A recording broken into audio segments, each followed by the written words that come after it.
Men. What are some deal breakers for a potential relationship, even if they're very attractive?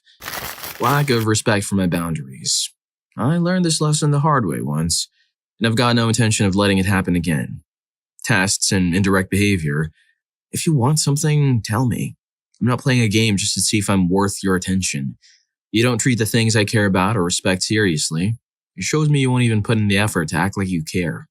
The idea of, I don't have to bring anything to the table and you have to bring everything. If you're a leech, I'm not interested in wasting my time on you.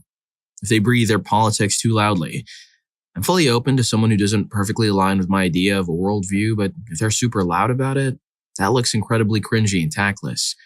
I don't care if it's for something I agree with or not. There's more to life than mindless tribalism.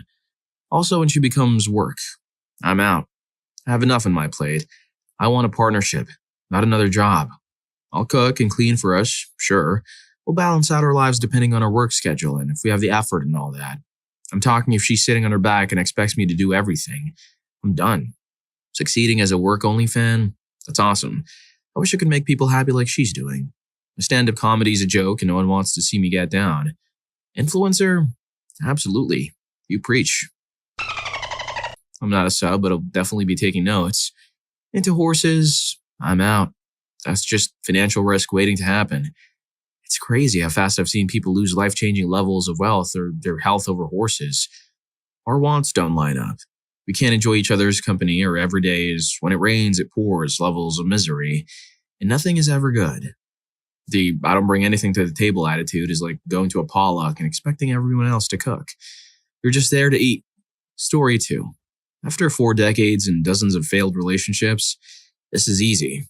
If she tries to change you into someone she wants instead of accepting you for who you are, your partner should inspire you to be a better version of yourself, not dress you up to be someone you're not.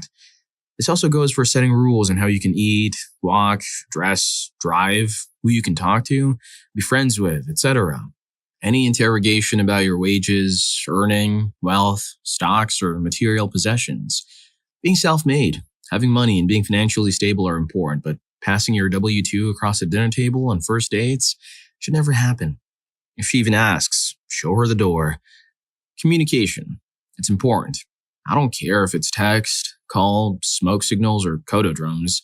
Let's make sure we prioritize each other and stay connected. Communicating. Don't hole up and brood over something that bothers you. Let's take a hike and talk it out. Likewise for ghosting. If we're going back and forth and having a conversation over text, and you suddenly disappear for hours or days, major red flags. If you have to go and can't reply for a while, just drop a text saying so. If you come to the table empty-handed with just a list of what you want from me, instead of coming to the table with a list of your best qualities and attributes, that's how you're leaving the table. Empty-handed. BPD, bipolar, or significant history of eating disorders. I've had this trifecta more than once and even had this in a single person. It's not for me, and it's incompatible with my lifestyle, so they can move on. Hard pass. There's 4 important qualities of any successful relationship. They're the table legs that a stable relationship is built on. Number 1, presence. Number 2, balance. Number 3, honesty. And number 4, transparency. If you have those with a partner that shares your energy and space and time, you've won. Story 3. Probably low-hanging fruit, but it's definitely willful ignorance. I'm not talking about just being ignorant of things. Some people may not be the brightest color in the crayon box, but they can still be the pleasant, endearing kind of ignorant. Then there's the rest. Willful ignorance encompasses all the superstitious, the conspiracy theorists, the science deniers, you name it. Even things like astrology that seem harmless at first are off-putting to me because the seeds of willful ignorance are planted. You're willing to believe things with substandard or even outright ridiculous evidence because feeling good about something is more important to you than truth. If you deliberately ignore facts in favor of comforting falsehoods, then we are not compatible. This also includes people that are afraid to say, I don't know, if they don't know something. I respect the hell out of people who can honestly just admit they don't know something. Bonus points if not knowing the thing is a bit embarrassing and they still admit they don't know. If you can suffer embarrassment to preserve your integrity, then you're all right in my book. I learned to favor people like this from my grandfather. He taught me every way not to be as a person. He was indignant, hateful, judgmental, and always had to be right even in the face of overwhelming facts that showed he was flatly wrong. He passed away from a sickness because he drank all the conspiracy Kool-Aid and was completely convinced it was harmless. He was a hateful, condescending, two-faced schmuck that would pretend to care about you in person and then go online and show who he really was. He was a shining example of who I never want to be and also who I never want to be with. Story 4. I've developed a few. Like, for example, treating service workers like trash, especially since I've been those service workers, acting like a spoiled child and expecting others to accept her for it. Can't handle me at my worst, don't deserve me at my best. Or being an anti-theist. As a religious person, though I'm flexible, I won't put up with someone actively hostile to my faith, to name a few. I know I'm not exactly a catch, but I'd rather be single my entire life than put up with a woman who acts in such a manner. I don't think it's asking too much for me to want to date a woman who can act like an adult who isn't entitled. If she's from a religious family, like Baptist, best to just move on, unless you're of the same religious persuasion. I've been down that road a couple times and it never works out. Fundamentalist types can be very conflicted about dating a non-fundy, and it always leads to dysfunction. Plus, the family will be very critical and unaccepting of you because, you're destined for hell. My ex-girlfriend used to tell me it made her so sad that she and I wouldn't be together in the afterlife because she'd be in heaven, and despite being a good guy, I'd be in hell because I hadn't been born again and accepted Jesus Christ as my personal savior. That I'm intrinsically better than you and it makes me so sad. Attitude got old. Story 5. And things don't go both ways. No double standards here. Things need to be 50-50 or it's a deal breaker. Also, not treating waitstaff and retail workers like human beings. It's a wonderful test in character for someone. So, take your new date to lots of places with new retail workers and see how they react. Condescension and looking down at them as lower class because they're poor and serve the public also counts. Even if you excuse it with a warped logic, don't, especially if it feels wrong. I was in various retail jobs for years. You would not believe some of the crap that people try to get away with due to entitlement and the myth of the customer is always right BS. Intelligence. I hate explaining everything. Movie plots, historical relevance of current events, and vocabulary words. It can be fun to introduce people to a topic that they're unfamiliar with, but if you have to catch them up in every discussion or act like a thesaurus when talking because they don't understand you, myriad, plethora. A lot of many, lots, and abundance. Yikes. Relationships that last are rich in interactions and exchanges of affection, ideas and information, love, etc. If you're the only source of any of these, it's draining and you feel used. It's wonderful to be wanted. It's terrible to be needed. Story 6. I've got a couple. Number 1, not being over their ex. Had a relationship long ago where she'd only broken up with her partner 3 months before. Got the feeling she hadn't processed it all. Asked her about it. She said it was all fine. 6 months later, found out she was cheating on me with him. Just break up with me first. Number 2, one girl in her 30s who was on her phone a lot during the date. Though she wasn't keen, asked her. Oh no, I'm just Instagramming while we're saying. I went to the toilet and never came back. Number 3, people who can't hold a conversation. For instance, if they talk only about themselves or they don't ask open-ended questions, I'm gone. Number 4, the entitled mentality. I have no problem in paying for the first date or pay for both of us when going out. I can afford it, but I want it to be for my initiative. It kind of loses the whole point when it's a must, and now it's like I'm taking out my little sister to eat. Number 5, timeliness. If you can't be bothered to be on time for a date, I'm not interested in talking to you anymore. Obviously, if there's an external reason for it, I'm understanding. But making me wait around just means I'm losing interest, especially if you can't be bothered to even let me know. Number 6, someone who is ruled by social media, having to post daily and put up uninteresting photos of themselves looking pretty. If a woman needs the whole world to reassure them, then I have no chance on my own. That's game over for me. Number 7, if she has I have standards in her bio, I pass. It is in my experience that women with real standards do not announce that they have them. They simply go on the date and you'll know if you pass the standards if you receive a call the next day. It is in my experience that I have standards is code for I demand an expensive date and lifestyle regardless of my own finances or accomplishments, simply because I'm a woman. A real woman with standards will sit back and analyze you. She'll add everything up, like she's grading school papers in her head, and if now I cannot stress this part enough, if and only if you pass her standards, will you get a text back the next day? If you check everything off her list, You might even get lucky. Number 8. If she has way too much free time and seeks to fill it with only me. I don't know why, but it's happened a couple times where it became clear she doesn't do anything but go to work and then talk to me. No movies, TV shows, or books, no hobbies, no meeting friends, just me. Don't get me wrong, I like to talk and want to spend time together, but even if I was the most interesting man in the world, I wouldn't be able to live life for the two of us. Number 9. Rude to service workers or retail workers. Consistent liars and expectation of things to be paid for. I don't know how to put it in words, but I also hate when someone uses their gender or horoscope to excuse their behavior or detract from the behavior of others for, e.g., as a man, I cook and clean for myself, so I don't need a woman to do so or expect it, but vice versa, if I don't want to do it one time, I hate someone who will just be like, men or horoscope sign, you never do anything. Story 7. Nothing turns me off faster than the sense that I'm being interviewed or evaluated as means. I have a very distinct memory of a conversation with a lady where it was clear she had a checklist. How old am I? How much do I make? Do I drink? Do I smoke? She wouldn't let me get a word in edgewise and ignored any of my questions. Eventually, I wished her luck in her interview. Separately, I knew a lady whose goals in life were entirely material. She wanted to live in a lakeside house with a sailboat and an airplane. She measures her life in financial terms. Now you might think this is some high-flying ladder-climbing corporate executive in the making. You would be incorrect. She works in the service industry and has no plans to ever stop. Can I afford these things?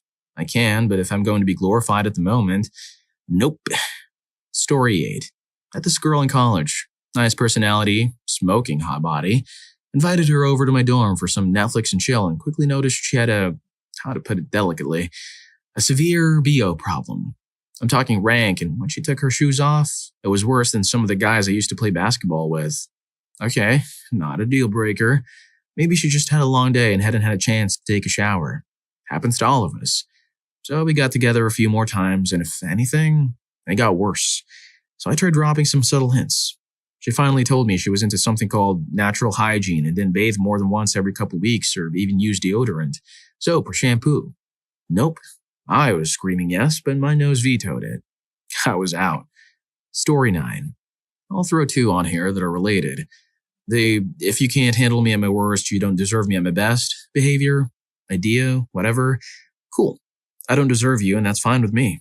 I see this as people writing a blank check for bad behavior. And related, inability to control themselves when mad. Don't get me wrong here, emotions are what they are. You can always control when you're mad or sad or whatever. The behavior I'm talking about is deciding every fight needs to be won, and it's okay to say stuff during a fight because you're mad. Bonus. This occurred to me while typing the first 2. People who don't work by themselves. None of us are perfect, we all have flaws, but the "this is just who I am" when used about toxic behavior is a no-go. Story 10. If said girl has a long history of failed relationships. If I'm going for something serious, I always try to know a bit of the said person's past. If she had a lot of casual relationships and still sees herself as a free spirit, that's a huge red flag. I genuinely do not buy the BS that someone suddenly changes from a lifestyle of casual relationships to wanting something serious with a snap of their fingers. Nothing against casual stuff, it's just that if I want something serious, I tend to filter for like-minded people. It's counterproductive to assume that you can change someone, and most likely, you'll end up wasting your time. Also, at my age, I try to filter out anyone that still has a college mindset. If I'm working full-time and have my daily time constraints, I don't have time to invest in someone that most likely doesn't understand what little time is left after a work week. Story 11. Honestly, her not having happy parents and a healthy relationship, I mean, she can have happy divorced parents if everyone's healthy and not toxic, of course. It's not a girl's fault if their mom is a narcissist witch and their dad left when they were 5, but goddamn, that stuff is way more often than not correlates to a woman's behavior in a relationship. I've dated too many women that I see mimicking the exact same behavior their mom uses with their dad or similar situations. A woman who was taught to be a good person by her parents is very different to one that learned cluster B personality tactics through osmosis. I'm old now, and I'm just done with starting relationships with any kind of red flags, to be honest. Bummer if that excludes totally fine women, but you have to play a numbers game with it. Story 12. Unfair rules. Like some boundaries and rule settings happen in a relationship. You want me to not interact with exes, especially if you have a history of being cheated on? But if you want to go through my phone every time I use it and I can't question why you have one-on-one dates with your recent ex every week, then we're off immediately. Hypocrisy and unbalanced power dynamics do not fly in this house. Seeing how they handle arguments with someone they're dating or have dated.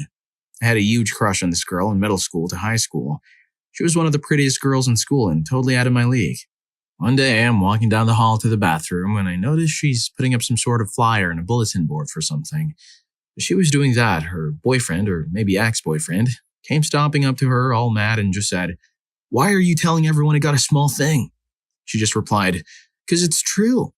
Then they kept fighting, but I just almost lost it by passing them. That whole incident immediately ended my 5-year-long crush I had on her. Lol. Also, I cannot do long distance. I need cuddles to survive. If you're going to snoop through my phone, at least buy me dinner first. But seriously, trust is key. Story 13. I notice in long-term successful relationships, there's a lot of forgiveness. I think being able to communicate and offer the same forgiveness that you'd expect if something happened to you is key. Obviously, there are limits. Too often, I think we build up these relationships to be these perfect things. The reality is that we have to make them work versus assuming this is the exact type of person or situation I will only accept. Actually dooms any relationship prior to even beginning. So I would say being self-realized, accountable, and ability to communicate will help position a relationship to succeed, or at least give it a fighting chance. Being able to share interests with one another is a two-way street. I'm pretty big into my fandoms, and even if you're not into them, at least being interested in how excited I am when I talk about them is enough for me. I haven't really experienced that with a partner until 2 years ago, my most recent ex. She went as far as binge-watching One Piece with me. I have to tell you that was probably the most important part of that relationship to me. Just being like, hey, I have this thing I really like, and it's really important to me. Before she watched it, she asked me what it was about. I didn't hold back. There was literally 45 minutes of me just nonstop talking. She was a real trooper. People don't always show you the ways you don't want to be treated. Sometimes they help you realize the ways that you do. I'm forever grateful for that. Honestly, looks don't matter so much as personality. Not saying they aren't a factor to a degree, but if someone acts like they're hot stuff and like I should give you everything just to be in your presence, then I'm going to not be in your presence because you aren't worth it. If you're willing to spend the time to talk to me and we get along, can converse about several subjects and share interests, then yeah, a relationship would be great. If we don't get along, no hard feelings. Go our separate ways and move on. Story 14.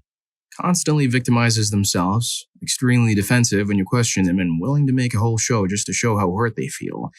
The plate fell to the ground, broke, you can glue its pieces together and use it again, but it'll never be the same kind of drama. Extremely disrespectful if you don't change your views or opinions according to their own to the point that they're willing to blaspheme against what you believe in just to make a point. Sense of superiority. I've met more than a few women who believe that just because they're women, they deserve the whole wine and dined by men as it's our responsibility as men do. Look, I'm not cheap and will gladly be the one to pay if I ask you, but if all you have to offer in return is an awful attitude and a pretty face, I'm not interested. Work on your personality and get one before I date you, even if a supermodel would be envious. Lack of loyalty, lack of compassion, general stuff. But what I find is a major deal breaker and immediately turns me off is when she's just a girl wanting to be a stay-at-home mom. Now, nothing is wrong with this, and I hope I'm able to afford a lifestyle that could support me having my wife as an at-home mom, but I have an attraction to women who are educated and capable of being financially supportive. Like if there ever was a day when I wasn't able to work and we have kids, I would want to know my family is thrusted into poverty and my kids will be in a tough situation. I feel it is the responsibility of both parents to be educated and capable of earning an income. It's a better team system also if you wanted to work 5 years and then be an at-home parent for 5 years. Hypothetically, you could manage that. Not saying it would look good on resumes or in most careers, assuming in the next 10 to 15 years, a bunch of old stupid congressmen pass away, younger people who had a modern-day economics class and have to sit through several inflations will hopefully fix something. Also, maybe by making this post could spark a societal idea. Also, I find that women I am seeking who are emotionally, mentally immature, only see the now and not the later, are so unattractive. Like, I want to love you now, but also have you later in life. People who drink, smoke, or spend excessively. If you're enjoying the video, don't forget to hit that subscribe and like button for more videos like this. Story 15. Dishonesty. Hit it off with a girl who just lied constantly. From big to small, she did it all. We weren't dating though, but still. Eventually, when real life hit me, like when my dad passed away, she didn't care. She wanted me to keep reacting to her drummed up BS. From her being hired to work for a cruise ship that magically didn't work out, or that American businesses don't call you if you got the job or not. They just tell you when you're there, which makes no sense. To Trump being basically God, to Lego making Billie Eilish and Doja Cat sets, which they would never do since neither of them are family friendly. To American Walmart selling pocket toys to her, then suing Walmart for messing up her tires and that she won without going to court, or getting a lawyer, to lies and top of lies. She even got me all excited because she said she was going to come see me, then magically, the week before, it didn't work out and she said she couldn't quit a job she constantly complained about, even though she said she was loaded, and her family was loaded and lived in this place in Brooklyn. That was still for lease when I looked it up. Then, like 2 days after she was supposed to come, she quit her job, if it even existed at all. I stopped believing her after a while because she was toxic AF, but every time I tried to leave, she manipulated me into being the she's sweet and innocent. She said I was her only friend, yet argued with me constantly. Then she said she needed to take a break from her phone and proceeded to delete all of her accounts. All her stuff added onto my already brittle trust issues. Like, why lie? Why lie constantly about what's going on? She fed off my attention and then pieced out when it wasn't about her anymore. Story 16. There's a lot of deal breakers for me, I guess, but just to list some that I've been thinking about over the last couple of years are pretty big ones. For example, I'm only 32 years old and I'm newly single, but I don't want to bring any more life into this world. Whoever wants to be with me in the future needs to understand that being with me means that we will not be bringing any more life into this world. If they have children already, it's not a deal breaker. I just am choosing not to make more children myself, and I'm not okay with the idea of someone else, donor or otherwise, impregnating my partner. If whomever I build a relationship with in the future isn't okay with not having any more children, then they aren't going to be happy with being with me, so I don't waste their time. I'm also on the fence about ever getting married ever again. My impending divorce is pretty much tainting the idea of ever getting married again. It's not like I'm against marriage or anything. Marriage is beautiful. It's just not for me, I guess. I'm less firm in this stance, though. If I find the right woman and she's open about it from the beginning, but I still give her a chance, some convincing can be made to sway me. So whoever I'm with needs to understand that dating, maybe common law marriage, I guess, is as far as the relationship is going to go, unless they're very convincing. So sure, these are two things that a lot of women say they're okay with off the bat. My worry is that they'll think that they're okay with never having children again or never getting married, but then get wrapped up in the lovely, dovey nature of a relationship, and then change their minds and want more, and then resent me for my stance of those ideas. Plus, my general interest for a partner is someone close to my age, and I'm still pretty young, so finding a woman who doesn't want any more children and who doesn't want to get married is going to be a tough order. As I said before, I'm only 32. I already have 2 children. I'm going through a divorce. I've hurt my partners and they've hurt me. Now I'm looking out more for myself and my future. Story 17. Lack of trust and jealousy. You don't need my passwords. You don't need to dig through my phone. You don't need to know my location at all times. I'm a person and have a right to privacy, as do you. That does not mean I'm doing anything wrong. I understand that your last girlfriend slept with your dad, but you're not going to punish me for her behavior. If you can't trust me, we can't be together. If you're going to accuse me of cheating every time I have a conversation with a male friend or every time I like a post on Instagram, we can't be together. I'm an adult. I need to be with someone who can handle things like an adult, which means communicating your feelings, having discussions, and setting healthy boundaries. It does not mean accusing each other of crossing invisible lines. Story 18. If I was to get back into dating again, there's quite a few. Number 1, not being single. It should be a given, and yet it's too hard for so many women. Men too, but I'm a straight man and would only look at women if looking to date. Number 2, dishonesty. There are always lies in the beginning. I can tolerate small lies that would be expected during the time when a woman comes as her representative rather than herself. Big lies, not so much. For example, don't tell me you have no kids when you actually have 5 still living with you. I also have no patience for the expectation to come as my representative rather than myself, so I'm just putting my cards on the table from the beginning. Number 3, playing hard to get. I'm in my mid-30s and have no patience for this game. Do this and I'm walking. Number 4, you should just know. No, I won't just know what you want me to do. As a twin, I can confirm that not only does telepathy not exist, but Everyone has a different brain with their own thought process and priorities. Verbally articulate your thoughts like everyone else or get off, and do it yourself the way you want it. You're an adult. Number 5. Comparing me to her exes. It should be obvious that I'm not them, and if you're going to say they were mistreating, that fact should probably make you happy. Number 6. Making a big fuss about anything and not caring enough why I'm like the way I am. As a person with multiple health problems, it's very important to me that my other half understands me really well. It goes both ways, of course. Story 19. There are 3 things I look for in a date. Number 1. Did she tell the truth about her appearance? Number 2. Do we click on the date? Number 3. Does she trigger a flag in the date that is a no-go? I once went on a date with a girl that was 3 times my size. I'm not going to date her again, but I will enjoy my time with her on that date and be the perfect gentleman as best I can. I have my own opinions and morbid obesity, and I won't compromise them.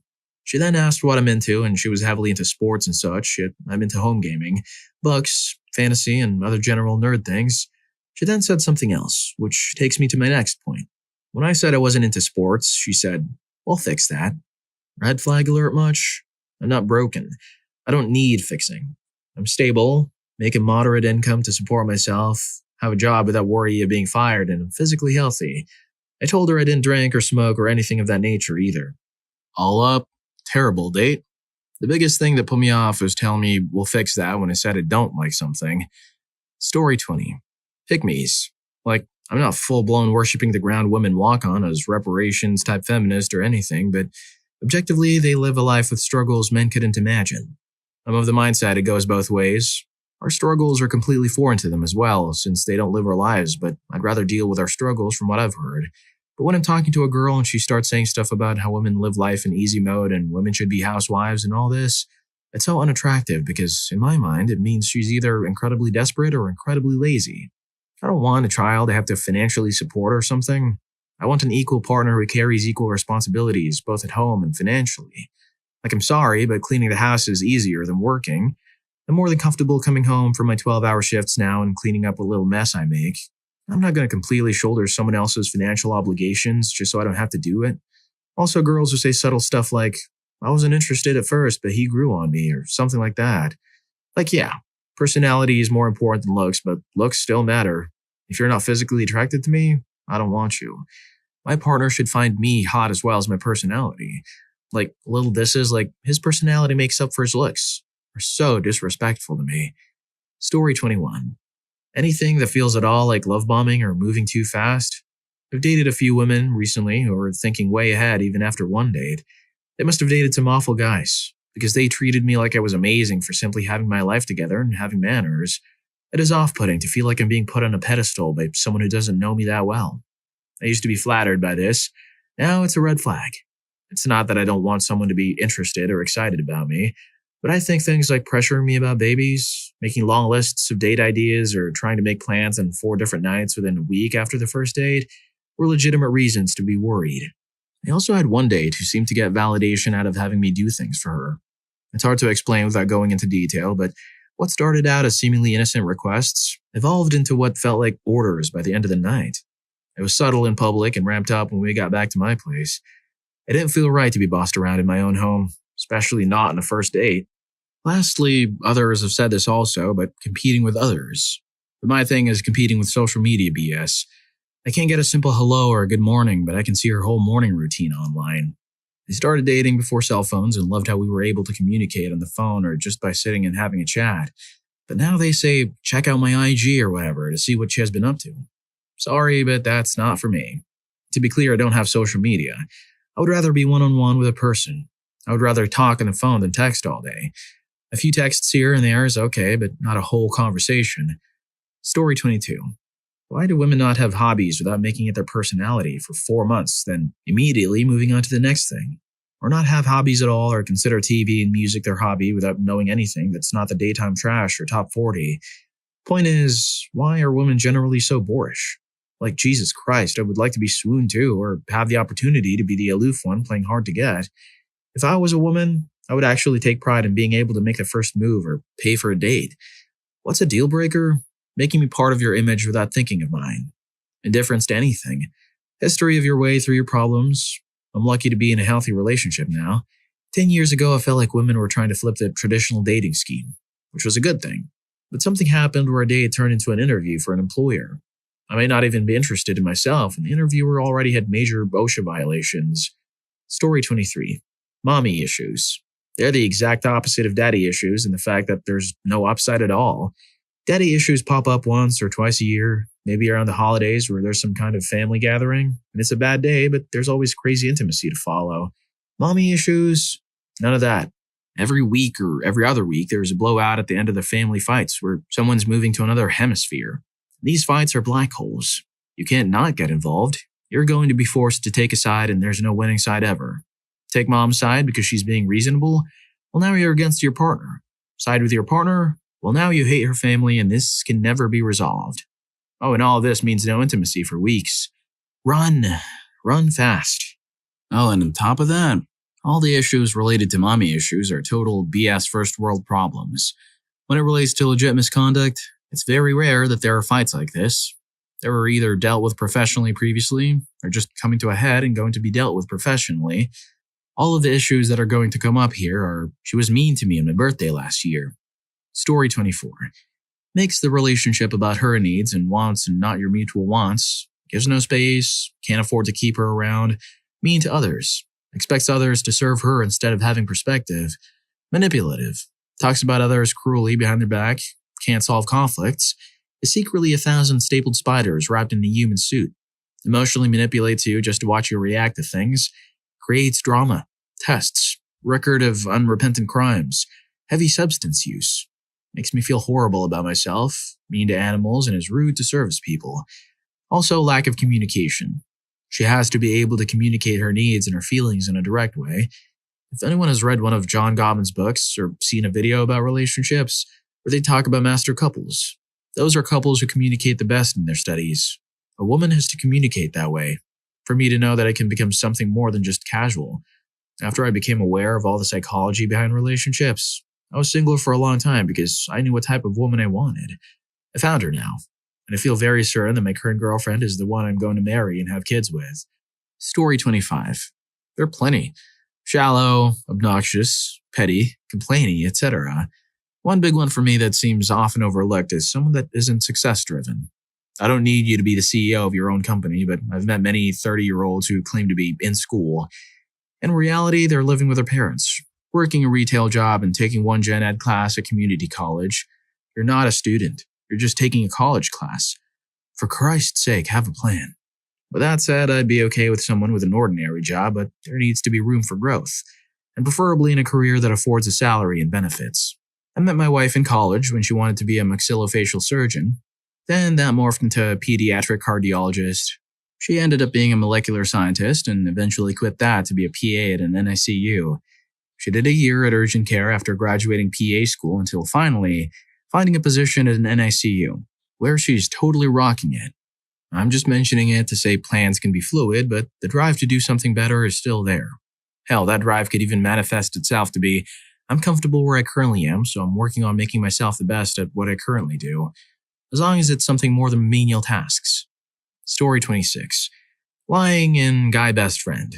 I have my own stuff going on. I'm happy, at peace, and thankfully, get to use my passport 3 to 4 times a year, which is nice and affords me lots of time to see the world.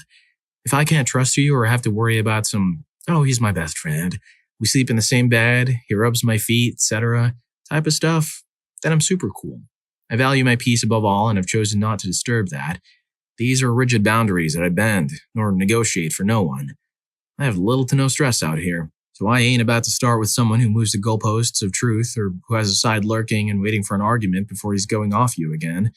Nope, just tell me from the jump, so I don't waste my time.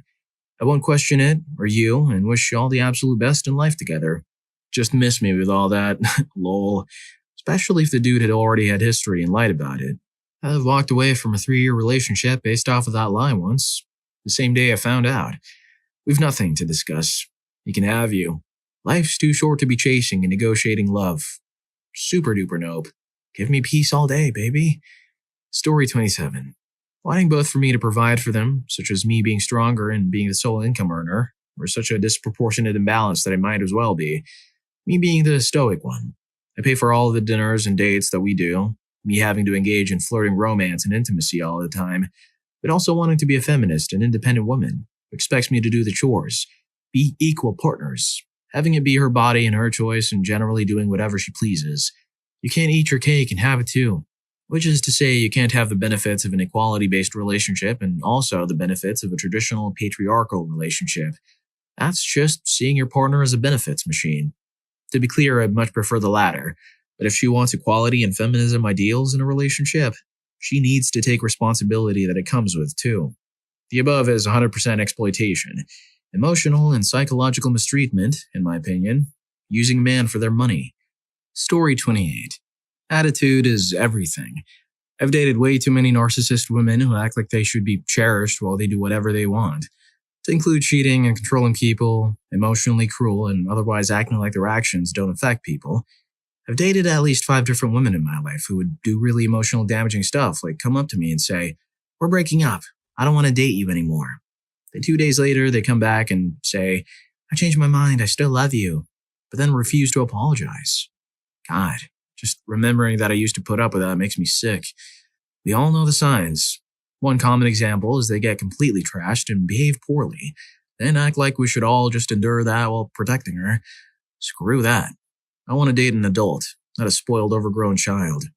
Another common example is where they act like they were a gift to me just because they're pretty and do literally nothing else. Like quality time, physical touch, chores, spells, treat me like a human being, etc. Another common example is where their profile is nothing but a checklist and complaints about men. Holy cow, you couldn't make me run away faster. Story 29. For me, it's all about empathy. I recently lost a long-time relationship because it just wasn't a fit. I tried way too hard for many years for my kid, sacrificing myself, but if you end up always defending yourself no matter how hard you try, then at some point, you'll hopefully realize it's not you, it's her. Took some help. Screw being empathetic. When she was sick, I took my role and held the fort for years. When I got sick and all empathy was gone, if you feel you're always defending yourself, and you feel it is not justified at all, that is when you should take a hard look at yourself and your situation. Maybe it is you, but maybe it is not you. But it is all unfair judgment and it's destroying you fighting to be heard. If you need to expand all your energy to be felt appreciated, they really ain't worth it and you should move on. Trust me. Story 30. You can argue, and that's fine, but when other stuff gets brought in that doesn't relate or like you're mad so we can't have fun the rest of the night or until I change, you're withholding intimacy. Any of that is a deal breaker. Maybe it's different between guys, but I'll tell my best friend, "Screw you," and he's like, "You got a problem with me?" And then in the same breath, "So where do you want to go to lunch?" Oh yeah, there's a sweet spot I've been meaning to try. That's a good, healthy way to be.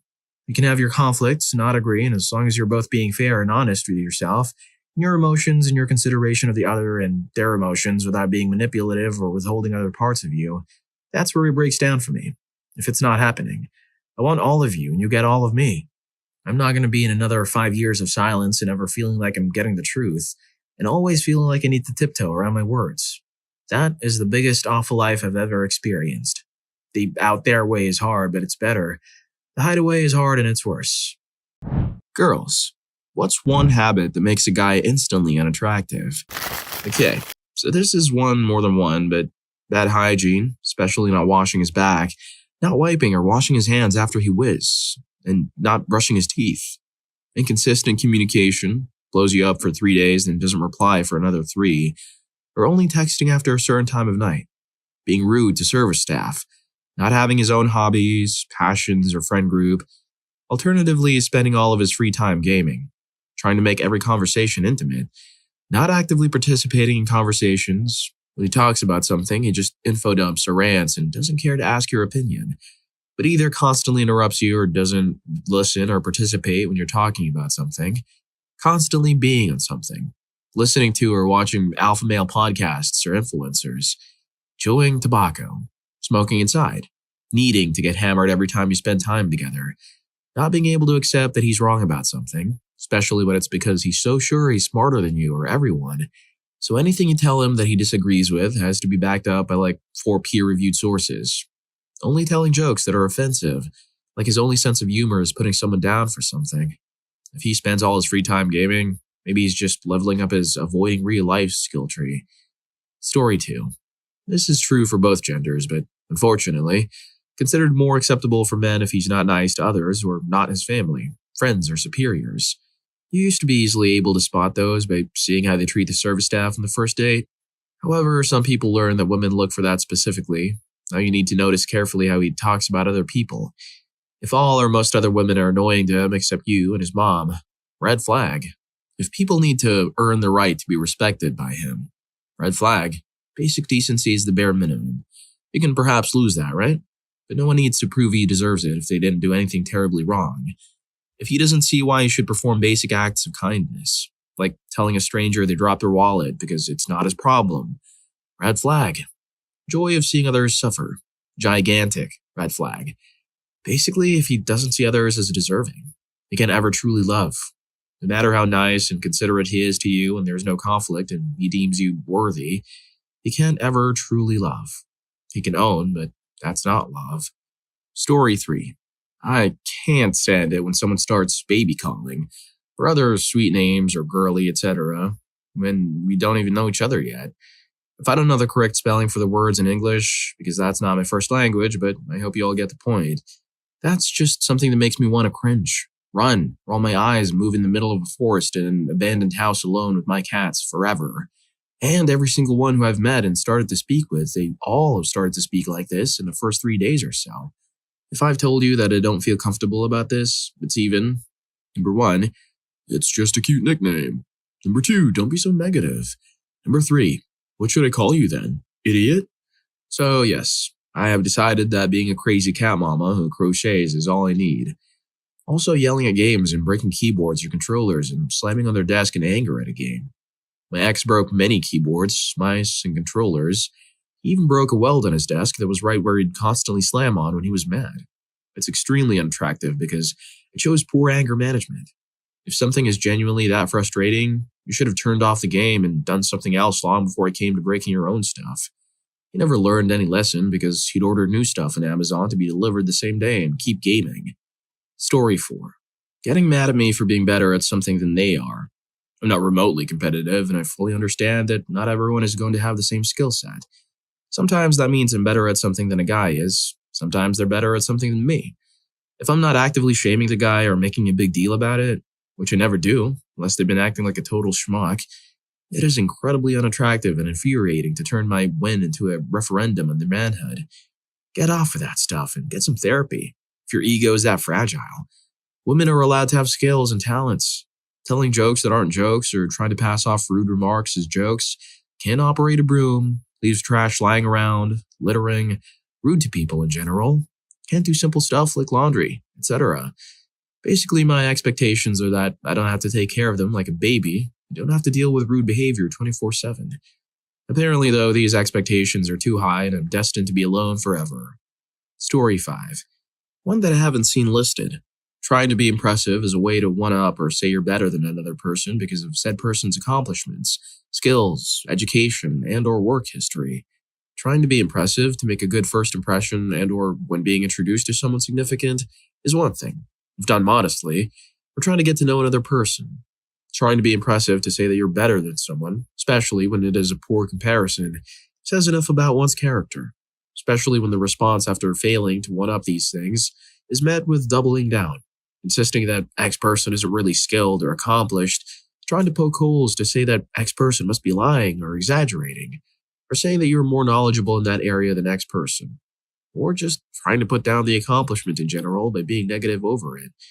Regardless of which path is taken, it's exhausting to deal with. You don't have to be great at everything or better than another person who most likely worked hard to get to that point. If you feel like X person is more accomplished than you, and it makes you feel some kind of way, don't be rude over it. Go to therapy instead. Story 6. Someone who is all ego. That isn't the same as someone believing in themselves or even someone who thinks they're personally fantastic. It's someone who has to insert themselves into every single little thing. If you're ill, they're more unwell or had whatever you have, but worse. If you're feeling low, they're much more depressed or have more to feel depressed at than you. If you're struggling to make ends meet, they struggle every single day. Whatever the issue, they can dwarf your experience. Similarly, they can't see your position on things. Their way is the highway, and though you're fine to disagree with them, They refuse to hear you out on anything because they know you're wrong because you disagree with them. Or they are very focused on their needs above yours. Will they help you with a heavy bag? No way. Carry your own stuff, not my bags. If you feel low, oh well, that's on you. They are not feeling tired, and that's where the conversation ends. All those are examples of someone with an ego that will always dwarf yours and anyone else's, to be honest. It's themselves first, another second. That sort of mentality is so dull. Someone who doesn't want to learn is really boring. Someone who has to be the best or most hard up, poor, rich, whatever. You'll find plenty who are always seeking to be the most everything, from wealthiest or strongest or whatever. You'll separately find those who have had to be the worst or most broke or saddest or hardest working or most unlucky. And either of those are as bad as each other because they're both about ego. Person first and above anything or anyone else. Going out for a drink with any of these types of people is likely to find you as their partner feeling isolated, alone and tired before you're past the first hour. You walk away with nothing but the sense of being drained, disempowered, or just plain bored. Story 7. There are several habits that can make a guy instantly unattractive. These include nail biting or keeping dirty nails, smoking or chewing tobacco, gambling, irresponsible drunkenness, speed eating, excessive phone checking, ego fanning or self-flaunting, showing off or wearing pants sagging below the belt line, physically or verbally cruel attitudes, an I don't need you, don't need anyone attitude, easily displaying signs of rage, talking about or engaging in use, being a frequent gamer or having a gamer's cave, wearing or re-wearing dirty smelly socks, getting into bed with shoes still on or in sweaty clothes, leaving dirty dishes lying around, leaving pre-worn or used garments or other clothes on the floor, talking awful stuff about other people, lacking awareness of surroundings for safety and helpfulness, excessive, repetitive complimenting that seems ingenuine, frequently talking about ex-partners, keeping a dirty interior of a car, littering, hawking a loogie across the pathway, sticking gum under tables, couch surfing or Tinder surfing, letting his mother do his laundry or not knowing how to do his own, putting back empty food boxes or jars into the fridge or cabinets, refusing to bring essentials like a jacket or a payment method and then asking to borrow yours, collecting creepy clown dolls, keeping a reptilian or insect zoo in the home, and displaying a lack of basic hygiene and responsibility. In fair balance, habits such as hand-washing a dish immediately after use, treating diner servers kindly, keeping a well-groomed beard, smelling fresh and clean without using perfumes, softly gazing intently during conversation, being proud to introduce you as a date, being gently passionate about laundry and organization, keeping shoes clean, calling to check in on friends or parents regularly, displaying acts of thoughtfulness, pitching in to clean up, holding doors open, offering to shovel snow for an elderly neighbor, feeding stray cats, being benevolent, sharing visions of family life, always making his side of the bed, driving safely and treating others with patience or kindness, respect, gentleness, and care are all instant turn-ons. Story 8. They spend 50% or more of their conversation energy negating or saying why something isn't that good, but something else could be better, why so-and-so is bad at such and such. I don't mean being a downer or even negative energy, although this could be that too. I'm talking about places, people, and institutions that have taken years of talent and training to make, and he wants to come along and just say, meh, I think this is something lazy or boring people do, because tearing something down is easy. You don't need any creative power to disagree or hate. You just need to complain or say you've seen something better. The opposite and much more attractive version of this is when guys talk to me about the talent and genius that was put into some effort or other. The beautiful, the miraculous, and why these things are meaningful and important. Show me that you're learning from the good in the world, not just scoffing at the bad. My boyfriend info dumps about random niche things he learns that are helpful and inspiring. It makes his brain, and therefore him, very sexy to me. It sounds like he's a professional turning every conversation into a critique session. Story 9. When you tell him something about yourself and he tells you you're wrong, it is something as simple as, girl, I'm craving some chips. Guy, no you're not. You just ate. Yes, you just ate, but she also wants some chips. How can you tell her what she's experiencing? Her own craving is wrong. That's a real conversation I heard on the bus. The girl stayed quiet after that. I once had a first date where I ordered a seafood dish and the guy immediately turned to the waiter and said, she doesn't want that. Then turns to me and tells me the pork chop is fantastic here and I should try that instead. I turned to the waiter and said, no thanks. I'll keep my original choice. That date was awkward AF. Story 10. Being scared of anything considered not manly. Trying so hard to be what their friends and peers want. Basically a real-life NPC, man. Most people like this don't have passions or are scared to show their passions because they're worried of what people think, then give up or try to forget about them. I've met so many men with incredible talents or passions, but never pursued them because of the fear of sticking out or getting called not straight. Real sad, honestly. You can see it from the first or second date. Also, coughing without covering, sneezing without covering, picking your nose, gluttons. No matter what, you're always right and you know about everything. Putting someone down just to appeal to your buddies. Engaging harmfully with those who can't defend themselves. Mentally, emotionally, physically, spiritually, whatever. Story 11. Lying for absolutely no reason. Obviously, people lie when they do stuff that's wrong or is going to wuss off or hurt the other person. It's so ugly and annoying when someone lies constantly and there's not even a reason for it. I also hate when men act helpless. My husband can't do anything. I don't know if he's just lazy or his mother literally taught him nothing. He doesn't do laundry, dishes, cleaning of any sort. Leaves his dirty clothes everywhere for me to pick up. Won't put his dishes away or absolutely anything away. The dog will whiz on the couch and he'll just let it dry up. He'll break something and just leave it for me to clean up. He goes on his phone and computer and watches TV and that's about it.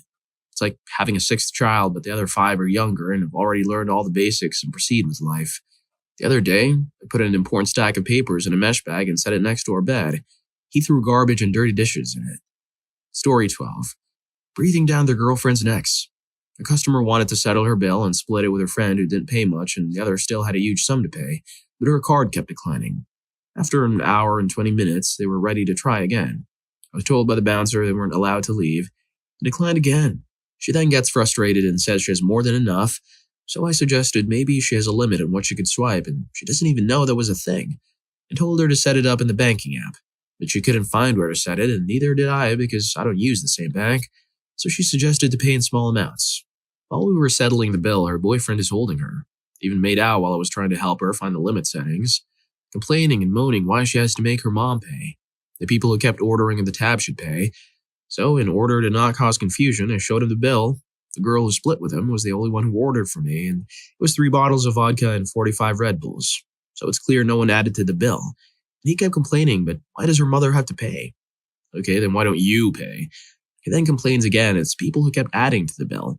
Again, no one did but her friend. And they both agreed they were going to pay, and it's none of my concern where the money comes from. Eventually, we got down to the second last tap, and he pushed his hand over mine while I was pressing in the total. I snapped at him and asked him if he could not. And he kept whining and suggested they pester everyone in the group the next day, and I reassured him again only one person ordered, and it was the vodka and Red Bulls he's also drank from. It was from the group. But he persisted, so I gave them extra copies of all the slips so they can look over it tomorrow. Story 13. Not knowing how to cook or clean. Staying on top of his tasks, maintaining friendships, and taking care of himself. I can do all these things. I would never date a man who couldn't. Why do I need to date someone incompetent, or less competent than me? It's worked out well for me because as soon as a man drops that he's a slob, or he eats mostly takeout, I don't pursue anything further and just shut it down. Lol. It means I tend to only date men who are actually men, as in adults. Also being too much, and too focused on us that it becomes creepy. Like if I go on a date with you, don't go all crazy and plan a future, life, and everything together when we aren't official yet. Or we just met once. Nor when we just played a game together and you already claimed me as your girlfriend when it was just a friendly game. No joke, happened before. His reason was we're talking and played a game, so that made me his girlfriend, despite me living together with my boyfriend and was doing FLG, gaming term. It is overall creepy and turns me and so many others hella off. I can imagine other ways around it will too. Nothing more uncomfortable and creepy. Story 14. A guy who judges or forms conclusions or opinions soon based on appearance, status, gossip, etc. There was a debate program at my college. The arguments presented by a person were so bad and stupid, everyone was talking about how bad he was. The debate was over and it was break time. A guy whom I knew for about 6 months was standing in the corridor. I just said hi. He responded with, I think you would have liked his arguments a lot. I was kind of shocked because he appeared serious while saying this. Actually, the point was I was always called a boring, uncool kid in school. I felt really bad about all this because I really thought this guy was kind and not judgmental. Also, some men act like they can only respect women as equals or equally smart if they aren't afraid or intimidated by their stupid chest-puffing alpha nonsense. It just makes it more obvious when they're disrespecting everyone else, especially women who aren't confrontational or who are more introverted or quiet, but perhaps more emotionally or socially skilled. I had one guy in work training who was very stereotypically machismo. And being Latino myself, I was like, okay, whatever. I once corrected him when he answered a question in our training class wrong. He tried to argue, and I proved I was right and the instructor confirmed. It was like, after that, he treated me with more respect than basically all the other women in the class because I'd proved myself by showing he was wrong. It doesn't make me feel good. It just makes it more obvious when those dudes still speak over the other women or don't treat them as intellectual equals, somehow just because they aren't loud. And I am tired of men who meet a woman and then instantly decide on trying to get her to fit whatever kink role they most desire, rather than finding out anything about her. Stop coding women based on whether or not they perform stereotypical femininity. That's weird. It's so unattractive to just assume that a woman who doesn't immediately assert her opinions verbally must be a sub, and a woman who does feel comfortable confronting alpha BS must be a good dominatrix in the making. Some kind of bizarre extension of a Madonna complex, to be honest. Story 15. So many women and I need to say girls actually look at wrong things as being attractive. It is not on the outside, it's the inside. And many things can make a gentleman a piece of you-know-what really quickly. Could be he's just too sorry to do anything. Lazy, which is a disease to many nowadays. Not respecting the other's boundaries, not respecting himself enough by taking care of her and being the man he should be. I can't look at someone and think they're unattractive because they smoke or because they drink or anything like that, because many habits can be changed. But it really, truly depends on how much the gentleman may be a boy at the time and wants to change for you. If you're asking as a male, I feel you've been through many breakups, and if I'm wrong, my apologies, but if you're asking, then you need to pay more attention to the communication that is open to you from the ladies you may have been with. If not, maybe sit down with a best friend and ask what would be your pros and what would be your cons. Story 16.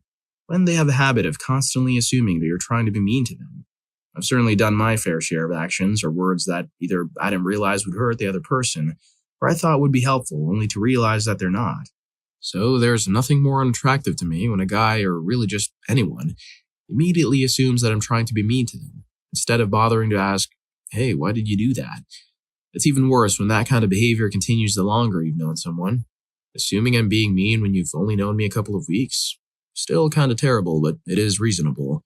But if you're pulling this kind of behavior when I've known you for months or even years, and there's been a consistent pattern of the other person being nice to you, well, at that point, it just makes you look like you're trying to sabotage the relationship. Story 17. There's this guy I know, childhood friend, who's a little bit prejudiced and believes in weird things like soy turns men into women, and the more guys a woman has been with, the harder it is for her to find love, among other weird and stupid things that's borderline conspiracy theory territory. Whenever he opens his mouth, I just want to grab his shoulders, shake them and scream, "Why?" into his face because he's incredibly good looking and has a really nice body, and I'd definitely be with him if I had the opportunity, but he's so stupid, and all his opinions make it even worse. I wish I could say that this makes him instantly unattractive, but it doesn't. He's still sexy, as long as he keeps his goddamn mouth shut. However, an average-looking person with these opinions would be an instant no from me. If you're enjoying the video, don't forget to hit that subscribe and like button for more videos like this. Story 18. Asking questions like this one, or what are some of the biggest turn-ons, are pointless because most women actually have no idea. You're always going to get responses like, I like nice guys who are super genuine, enjoy long walks on the beach, know how to control their anger, are polite to everyone, and are super sensitive and in touch with their emotions. And I dislike guys who are arrogant, rude to people, and have short tempers. But the one they always end up choosing is the schmuck. Almost every time. Why? Because most of them actually like confidence, spontaneity, the thrill of danger in the project. I can change him. And schmucks have all those qualities while the nice guys they say they want are actually boring. So, there you go. What they say they want and what they actually go for are often two very different things. Story 19. To me, it's immediately sending unsolicited pics upon first messaging. It happens a lot and is such a turnoff. Like, I didn't ask for or want that, and it comes off as barbaric and gross and selfish. My advice to men would be to get to know us first, at least. Lower any inclination for immediate gross self-indulgence and focus more on finding a mutual human connection. And maybe turn the objectification down a few notches. Doing that instantly bumps you up in attractiveness compared to the average, in my book at least. Also, I'm not a subscriber to exclusivity in relationships, and that goes both ways. Like, I don't own my partner, and I'm not entitled to dictate their intimate choices or relationships. Like, why would I get upset for my SO to find joy with another person? It's not my business how and who they choose to spend their time with. I'd rather be happy they're happy than be jealous and controlling and prefer guys who think similarly. That, like, exclusivity of a monogamous relationship gives controlling, selfish-like ownership entitlement vibes, and I find it a turnoff, but I'm probably in the minority here. Turning down the objectification and focusing on genuine connection is a surefire way to be more attractive. Story 20. My cousin was dating this guy, and she noticed that he was a little more on the sloppy side, but kinda ignored, because this was her first time actually dating someone in her age range. Usually dates much older guys. I wanted to make it work. She would always vent to me about his bad habits, which included the apartment being always messy, and the way he dressed. Holes in all of his pants, shirts, and wouldn't change his sheets for months on end. She once told me he hadn't changed his sheets since he moved into his place. He was a much bigger guy on the weight side. Isn't a problem because we love a big king, but he would always make fun of other bigger people, and while sitting there talking to someone, he would just let this whole entire stomach hang out, and not care while looking you straight in the eyes and talking to you. I hadn't talked to her for like 2 weeks because we were both really busy, but then I ended up going to her place to hang out, and she was just catching me up on her life. And she just casually goes, "Oh, me and Nick broke up," with a smile on her face. She was smiling because she was no longer stressed out, and she would go to his place and help him clean, buy him new sheets and comforters and new clothes. She told me her final straw was when she asked him before coming to stay the night with him if he could wash his bed sheets and pillowcases. She's big on skincare, and one of the ways she keeps her skin clear is by washing all of her bedding almost every day from bacteria buildup. She went over thinking he had done it, and she confronted him about it and told me he was so nonchalant while telling her she's crazy if she thinks she would ever meet a guy that would do all that for her. Basically saying she needs to lower her standards because no one in their right mind would go out of their way to do that simple task. Like, what the hell? She was like, "Haven't you noticed my skin got clearer after breaking up with him?" Story 21. Complaining about lack of money, yet buying game merchandise and a pen twice a week, and ordering out. This is if he's not trying to slow down on this. Basically complaining about something that's his fault and never working to fix. I'm trying. It takes a while to learn this stuff. This is only annoying if I've been begging you to give me any compliment or sweet thing and nothing for months or affection. When I bring up an issue, a woman, or I faced immediately saying, "Guys go through that too," and instantly defending the guy. Defending a cheater is a story I'm telling him. Letting his friends talk down to me and disrespect me. Drive recklessly. Like rude memes and iFunny and save them. Weaponized ignorance that, yes, that girl basically trying to fuse to you and touching you and flirting with you. It's just plain rude and incompetent if it gets to a point. When I explain I would like something to be done, like if I tell you I'm slightly insecure and aware it's not realistic, but I would like reassurance, I get, "That's stupid. Just stop thinking about that." With no reassurance. These all can all mostly apply to women, these are just turn-offs for me, and there are obvious exceptions. Story 22. Instantaneous in that it is not something you need to slowly find out. Bad table manners. Easily spotted after a decent conversation, acting paternal in an I know better way. Equally unattractive as any sort of prejudice, but it is a soft sell of placating and minimizing your judgment. It is often shown before other more serious stuff. It is the quiet, unearned arrogance. Lots more stuff is instant as soon as he slips up and shows what he was hiding, or if a situation comes up and a new side comes to light. For example, he might not be hiding that his mom always comes first and she's horrible, but you just never encountered the situation before. Also, when they can't properly communicate when something upsets them, they bottle it up with everything else that upsets them over a period of time until it all comes flooding out. It's impossible to keep track of the conversation no matter how much you want to address everything they're saying, and get to a good place for you both. One of my exes did this often, and he would blow up and become verbally cruel, which stopped any chance of constructive conversation. Continued to deplete trust in the relationship little by little until there wasn't much left. Story 23. Gosh, where do I start? When I clearly state boundaries and they try to gloss over them with the intent of trying to push them later. This is often done in conjunction with trying to humble a woman who was never on a high horse, and at the very most, she was probably just direct. When you try to end the talking stage because it's clear you guys have nothing in common, they try and reason with you. Okay, when you stick to your guns after ending things and they start with the whole sad boy insecure rhetoric thing. "Oh, I knew you didn't really like me. Pretty girls never stick around to get to know me. Yada yada yada." Honorary mention to the guys that go into a talking stage, knowing a girl only dates for serious relationships. Now she's expressing herself and personality so we can actually get to know her. His only talking points are how fine she is, how good she looks, etc. All this while giving one word or sentence answers to her questions, asking about himself. Bonus points if he makes hookup calls, jokes. Of course, not all men, but enough. Enough men. Story 24. Referring to women as girls.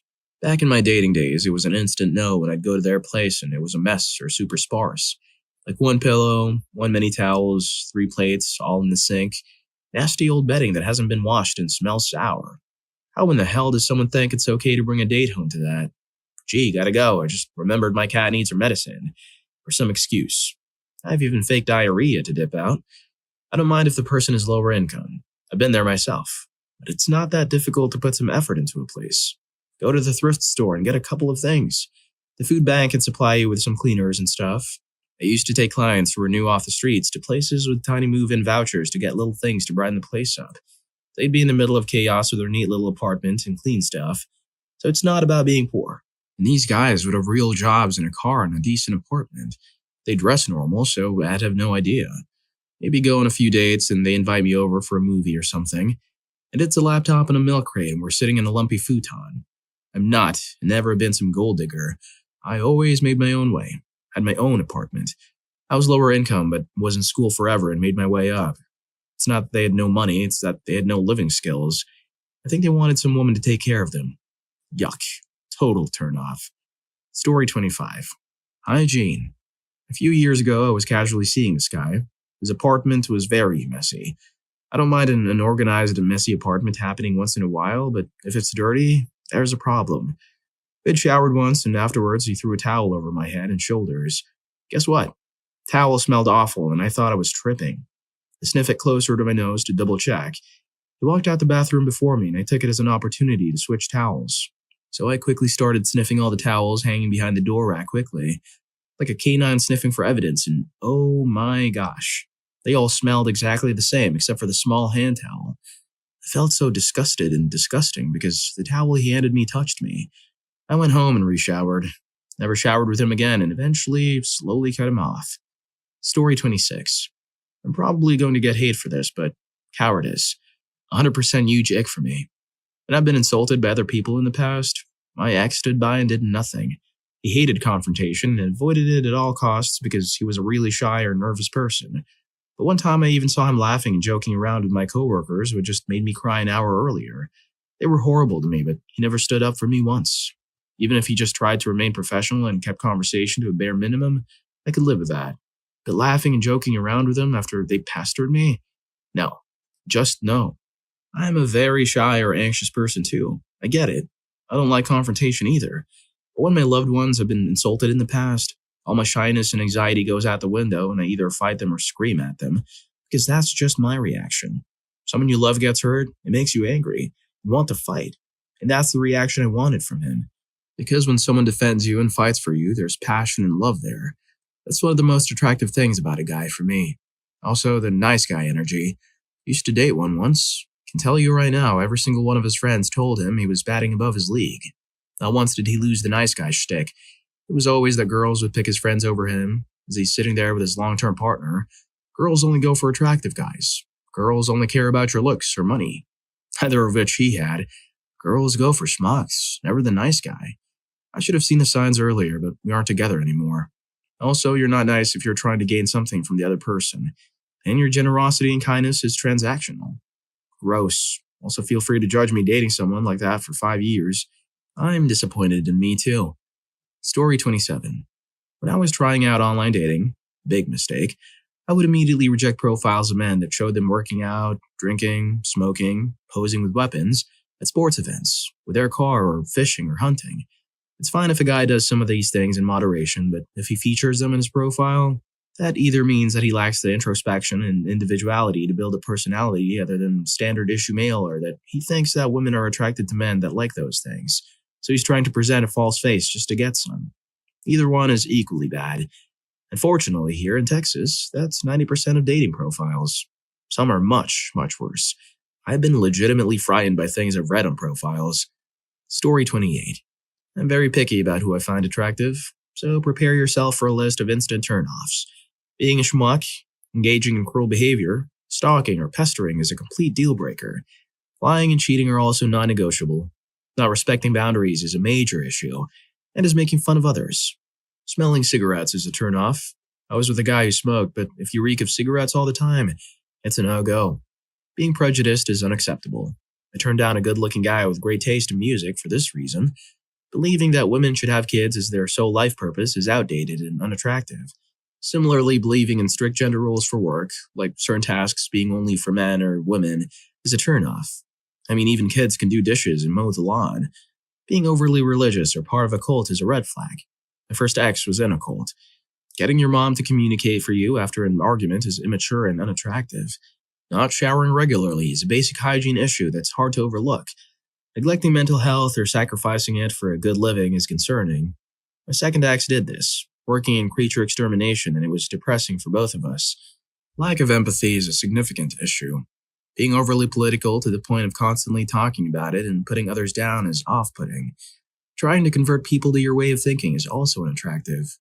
Lastly, wearing cartoon character shirts might seem like a small thing, but it's just not my style. Story 29. This might be a regional thing, but in the city I live, there is an accent that locals take on, purely for aesthetic reasons. Nobody actually talks like that. I cringe every time I hear it. And what they think is the sound of me laughing because they're funny is actually the sound of the part of my brain associated with attraction closing up shop. It's essentially bad patois with random flecks of mispronounced Arabic. People who lean too hard into the voice sound like what leprechauns would if they were parodying Jamaicans. I blame a famous rapper, who I will not name, for causing an even bigger boom of this accent to take off. Too many times I've been out socializing, have an attractive man walk up to me, and I'm met with this ridiculous forced tone and accent that I promise you is not natural. It is simply attached to a local subculture of wannabe gangsters. We know they don't talk like that because number one, these voices always pop up once they become teenagers, and two, the second one of their relatives comes around, the accent and matching mannerisms disappear. Story 30. Ignoring social cues. I think there is a difference between not being great at social cues and just outright ignoring them because you want to finish your point. I suppose that also goes into believing everyone always wants to hear what you have to say. Example, my college roommate and I went to the dining hall and ran into a group of guys we kinda know. After sitting and talking, I realized the subject has changed, but this one guy just won't stop talking about how much he hated the Barbie movie. We try to change the subject. When that doesn't work, we start the, oh well, it's getting pretty late, or I have homework, dance. He still goes on, noticing that we were over it, but ignoring it, because what he's saying must be the most important film review that's ever graced the planet Earth, and possibly the universe surrounding it. Story 31. Alpha male posturing. If you have a desperate need to tell everyone just how masculine and bossy you are, then I immediately know that you're dealing with some insecurities. Truly confident men don't need to tell you how great they are. They know it.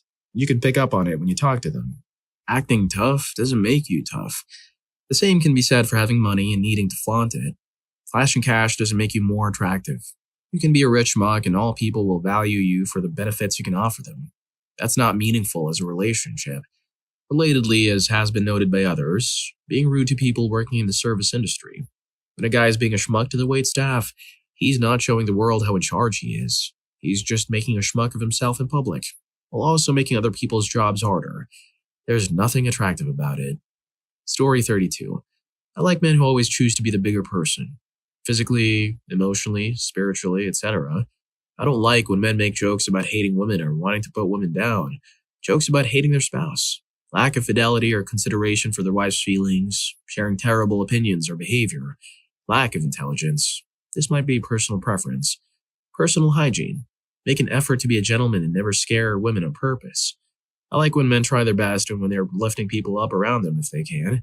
Joe Rogan, Chris Williamson, Lex Friedman, Jordan Peterson, Dave Smith, Michael Malice are fine, but Andrew Tate is not. He scares the kind of women I think most men would want to be with. This is just an opinion from a random 20-something girl, so probably take it with a grain of salt. I don't know. Story 33. Pretty much everything.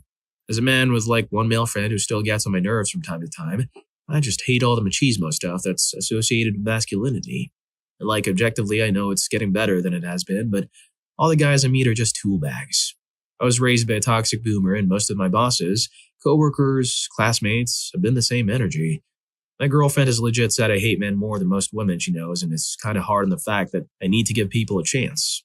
She's not wrong, but Jesus, is it hard when everyone you've ever met who's a man just projects their gross toxic masculine energy? Loki had the realization that I like anime so much because of all the wholesome male relationships. Like, it genuinely makes me cry sometimes. Thanks for coming to my trauma TED Talk. Story 34. Constantly putting themselves down. Incels come to mind a lot, and while they harbor some truly nasty views towards women, and often most races, I can't help but feel a shred of empathy towards them sometimes. Still, anytime I try to encourage them with kind words about their future, they rebuff with, "It's hopeless. Thanks, but you're just being nice," etc., etc.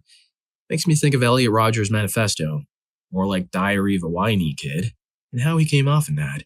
Dude was born into a wealthy family, had every privilege available, was fairly intelligent and not even bad looking, but he chose to hold on to the most horrid outlooks on life and women and everyone around him and feel entitled to so much. There's few things less attractive than that, even bad hygiene. Story 35. Trying to impress you. Number one, if you're going to act like that in the beginning to pull someone in and you stop doing that, you have no right to be upset when they're no longer interested. Number two, with things like cars, money, houses, etc., I'm not impressed. All that shows me is you're an irresponsible spender. Number three, if you're in a relationship, make it clear that you are, and they say, "I could be better." No, hell no. You're more likely to be a homewrecker if you just don't try to mess with a relationship like that. If they would like you so much more, they'll find that out with just being friends with you. Talking too much about how attractive you find someone. It's one thing with compliments like pretty, beautiful, etc., but even in a relationship, it's a bit of a weird vibe if all you're hearing is specific things about your body. It's kind of creepy when it's in general rather than an intimate moment. Like, I get it. My current significant other is the sexiest person alive, but constantly talking about his body would be kind of weird of me. There's a lot more, but these are basics no matter what the gender is. Story 36. Being stupid. Not the kind of masculine need to do reckless stuff. Being willfully ignorant about some stuff and yet talking about it as they were an intellectual authority. Being unkind to anyone who they might perceive as weak or beneath them. Unattractive women, children, elderly, waiters, cleaning staff. Pretending to be a tough guy but actually being stuck as their 12-year-old selves and wanted to play gangsta. Tackiness. Bad hygiene. Ridiculing anyone who has a tight, healthy relationship with their parents. And yet he doesn't stop talking about seeking a family-oriented woman. Not being or acting religious in any way, and yet he doesn't stop quoting the Bible. But always cherry-picking the verses that talk about the wife's submission to her husband, and forgetting the ones which talk about the husband's duties, like honoring and respecting his wife. Boys, what's the most unattractive thing a girl can do on the first date? Went to a date with this girl one time, and we had planned to grab a bite to eat before heading out to meet up with some of her friends at a local bar that was doing karaoke that night. The very first words out of her mouth were, "I'll take it easy on you so you can buy all of my drinks later." She then proceeded to pull out her cell phone and spent the duration of dinner either ignoring me so she could look at her phone or talking about her ex who she hoped was coming to karaoke that night. The kicker? After dinner, she actually had plans to go meet up with another guy for a second date at a dance one of the local colleges was having. She literally planned to go on a date with me, pause to go on a date with another guy, then meet up with me after that. So, yeah, don't do that. Yeah, he wasn't her date. She just wanted dinner before going out. Story 2. I went on a date with a girl that treated our waitress horribly. We sat down at the table. She was telling me a story. The waitress came over, introduced herself, and asked if we wanted drinks. The girl I was with scolded her for interrupting. It was really awkward. The waitress was trying to be polite. She came back to take our orders. The waitress was trying to be friendly. Girl placed her order. Waitress said something along the lines of, "That's a great choice. It's my favorite." And the girl I was with fired back, "I didn't ask for your opinion." That did it for me. I told the waitress we needed a few more minutes. Asked the girl why she was being so rude, and she looked at me like I had a third eye on my forehead. I excused myself. Found the waitress, gave her $40 cash for the beer and the drink my date had, apologized, told her to keep the change, and left. As I was leaving the parking lot, I got the text from the date. I didn't read it. I deleted it at the first red light and blocked her number. Story 3. I've said this before in previous posts like this, but being on your phone the whole time. I was making about $372 a week, and I took this girl out on a date. We went out to eat and then to a movie. During our meal, she never got off her phone.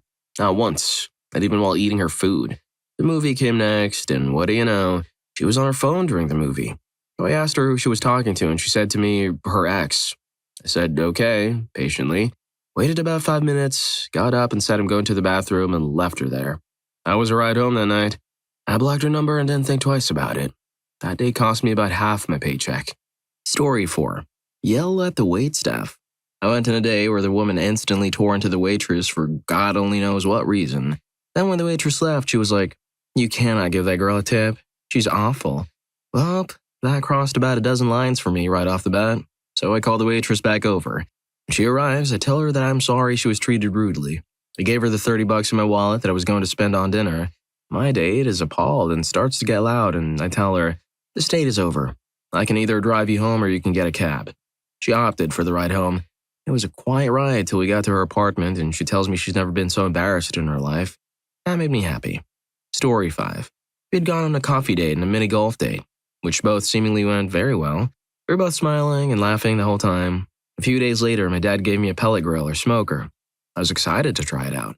Though my roommates were out of town, so I decided to invite the new girl over. I told her what I planned on cooking, but I was open to suggestions. I asked if she would bring beer or wine, and she said, sure. When she shows up at my door, she looks miserable. She doesn't move to kiss or hug me, and the first words out of her mouth are, "I'm only here because my friend is being annoying and I'd rather not sit through dinner with him." Like, oh, okay. Is that the only reason you're here? She didn't bother to bring anything to drink. Complained the whole time she didn't like smoked salmon and balsamic glazed roast vegetables, which I'd told her about when I invited her, and she was actively shutting down any conversation I tried to start. She eventually left and I proceeded to delete her number. She's obviously not into it anymore for some reason, right? She calls me a couple of days later to tell me off for ghosting her and not trying harder to win her over. She spent an entire evening in my home disrespecting me for no reason, and I'm the schmuck. Story 6. I mean, there's a lot of obvious stuff, like gross eating habits and such, or too much phone, or being rude to service industry. But those are things which would cause me to not want any person close in my life. And there's the stuff that you don't learn until you've got a few years under you. Like, no man is as good as my daddy type stuff. Big red flag. And I know plenty of guys reading this are nodding their heads right now. I briefly dated a girl who led with that years ago. Kept going on about how he was the best husband and dad and everything, and how her parents had the perfect marriage and she wanted one like theirs. By the time I met them, I was already seeing some patterns which worried me in her. But then I saw the perfect marriage of a father completely dominated by a mother who incessantly talked, constantly found ways to spend the good money he made, and completely monopolized every hour of his day with needing to shop here and needing to do this and buy these plants and go to this restaurant. It took me about 30 minutes to see that this guy was suffering a miserable existence in silence and probably had been for years and years. Just went along with everything. The fact that the girl I was dating through this represented a perfect marriage and could not perceive that her father was absolutely not a happy man, though kind, for sure, was when I knew she wasn't going to be my future. Maybe she needed a therapist, not a boyfriend. Story 7. I've had some horrible first dates in my lifetime. Let's see. Telling someone you just met in person 10 minutes ago that your biological clock is ticking. I respect knowing what you want and being straightforward about it, but maybe wait to see if the date goes anywhere first. Constantly talking about your ex. I asked about you, not him. I get it, especially if you're newly single. Every sentence should not be about them because we're sitting here thinking about the eventual text in a week you two got back together. Some people are nervous. Some people are just quiet. But if the entire night you're answering questions with a single word, there's not going to be a second date. To add to this, if you spend 90% of the time scrolling social media, then I'll just have to DM you that this isn't going anywhere. Story 8. Obligatory not a boy, not the worst thing ever, but not making any effort to engage in conversation. Had a date with a cute girl at a great local coffee shop, but she just did not put any effort whatsoever into the conversation. I'm usually great at facilitating a good conversation and making people feel comfortable enough to open up, but no matter what subject I tried, I had to carry it the whole time. And even asking follow-up questions about her hobbies or passions yielded 1 or 2 word answers. She did not ask me a single question. Not even a, "What about you?" Anything. At the end of the date, I walked her back to her car, figuring she just wasn't feeling it. She then tentatively leaned in. I attempted a natural swerve into a hug, and then she said she really enjoyed the date and wanted to go out again. I gave a vague, "Yeah, it was great getting to know you," then never texted her again. Maybe she was just more into activities or active stuff for dates, but she was the one who suggested coffee and conversation. There's no way I could date someone who I couldn't think of one question or follow-up comment to anything I or she said. Story 9. Bring another guy. Disclaimer, I'd understand if the other guy is her brother and she's just trying to be safe, but I'm walking out if it's some random stranger to me that she knows and I don't. Regardless, I wouldn't pay for all 3 meals. That's being split at least 2 ways. Now back to the reason. This is a problem, especially when they proceed to only talk to the other guy and then leave with the other guy, not saying a word to me. Imagine if I showed up with another girl, only talked to her, expected you to pay the bill, then left without saying a word to you. You'd be pretty mad, right? You'd think you were being used as a meal ticket, right? Not only did I ignore you, but I then expected a free meal for 2 from you and belittled your existence. Story 10. Only talk about herself or never asking questions. Had a Tinder day like half a decade ago that sticks out in my mind. She was gorgeous, super interesting, funny, all the highlights when we were texting. So naturally, I knew that it was too good to be true. I went to the date, expecting a catfish, but there she was, looking incredible. After buying her a coffee, I discovered what the catch was. She literally only wanted to talk about herself. She asked me a total of 3 questions during the whole date, and each time she interrupted in the middle of my answer to answer it for herself instead. Normally, I ask questions constantly and don't particularly like talking about myself, but this was downright disrespectful. I bet her bio on Tinder was something like, looking for someone who will listen to me talk about myself for hours. Story 11. I went to a park on a day where the other person wanted to go geocaching. Curious about the hobby, I joined in and took her lead. Within maybe 40 minutes, I watched her fail to read the map 10 times and try to break into private property 5 times, including a retirement home where she said something along the lines of, "Screw the old, I want the cash." She was not physically fit and fell off the retirement home fence and hurt her back. Trying to do anything else, I suggested going to get something to eat where we went to a Tim Hortons and we both got wraps. She couldn't figure out how to open the cardboard shell the wrap was in, even with the pictured instructions on the shell, so she gave up and tore the shell like an ungodly banana. Somehow she failed to keep the wrap together and threw the rest out the car because the wrap was broken. Later on, we got ice cream and continued walking where she saw a Kit Kat wrapper in a thorny bush. Thinking it was a cache, she belly flops into the bush and was surprised it wasn't a cache and that the bush hurt her. I never really looked for or cared about someone being educated or smart, but being so clearly lacking upstairs that you're a legal and safety hazard to yourself was a turnoff to say the least. Story 12. Once had a day where the girl very obviously lied about her weight. I don't care if people gain weight, but it's not something I'm attracted to, and I'm definitely not attracted to lying. We had plans for a multi-part day before we met up, but obviously I wasn't up for it, so after some casual conversation and food for the first part of the date, I said I'd be heading home instead of going on. Well, she didn't take that well and shouted at me. "You must be about them skinny witches, aren't you?" The way she did that was one of the most unattractive things I've ever seen a woman do, and I've been around the dark parts of the internet. Do not lie to me, then yell at me when I'm not okay with your lie. And to that, I just said, "Yes, I am," and got in my car. So many bullets dodged. Story 13. The reality is that a lot of the time for young women in big cities, they're just trying to get a free meal. Aside from that, obvious lack of interest from the get-go, I've met a few, especially younger girls that are literally so stuck up to their phones that they physically can't help but respond to every text. I've had multiple dates where women will get a text notification, apologize profusely, respond shortly, and then make a point of putting the phone away, only to do the same thing again every single time the phone buzzes. Showing genuine interest in the date, wanting to go on multiple more and apologizing each time, but seemingly just incapable of allowing their phone to buzz and not respond. Story 14. I'd been chatting with a girl for a while, and she was stoked that she was down to go out. I got us tickets to Shakespeare and was then planning on transitioning the night to drinks at a nearby bar. I met her at the entrance to the show, and the first thing she says to me is, "Hey, just a heads up that I'm meeting up with friends at 10:30. The show was 9 to 10. It was an instant turnoff for me. After the show, she told me her friends canceled if I still want to hang out, and I told her I'll just take her home. Got us an Uber, dropped her off at her place uptown, never linked up again. Just rude, in my opinion. Story 15. Talk about exes, especially if the girl compares them with you, not paying attention to you, not contributing to the date, like expecting you to completely railroad the whole day for her with minimum input of her part, making me feel like cheap entertainment, as if I were some kind of trained monkey for her personal amusement. Basically, if she lacks some basic human decency and empathy and acts accordingly, that is extremely unattractive. You don't find me attractive or interesting? Good. You won't be either the first or the last one who thinks that, but please, don't disrespect me and don't waste my time if you won't even give me an opportunity. Story 16. Being irresponsible with finances. This girl made a point to tell me how broke she was, that she had only $40 to her name and it had to last a week till her next paycheck. So I paid for her bowling and took her to a very cheap, low-cost restaurant after she insisted that we still eat out. Everything sounded like she intended to pay for herself, hence downgrading to a cheap place. A 1/4 chicken dinner, standard as hell at Swiss Chalet, would have cost under $15 total. She ordered one, then also ordered a rum and cola. First time in my life I've ever known someone to order any kind of alcohol at this restaurant chain, let alone drink like that. Whatever, she's paying for herself, so let's have at it. I guess she wasn't so broke after all. Then she ordered a second rum and cola, and a third rum and cola. When the time to pay came, I requested 2 bills, and she literally broke down sobbing at herself for being so stupid and why she ordered all those drinks. She drained her debit to pay the bill and left herself with like $2 to her name after checking her online banking. Such a mess. The 30-minute drive back to her place was just her ugly sobbing to herself and being unable to afford any food for the rest of the week. Story 17. Back in high school, I went to my first date with a girl I'd been talking to for almost a month. The day went all right for a while, if a little uneventful.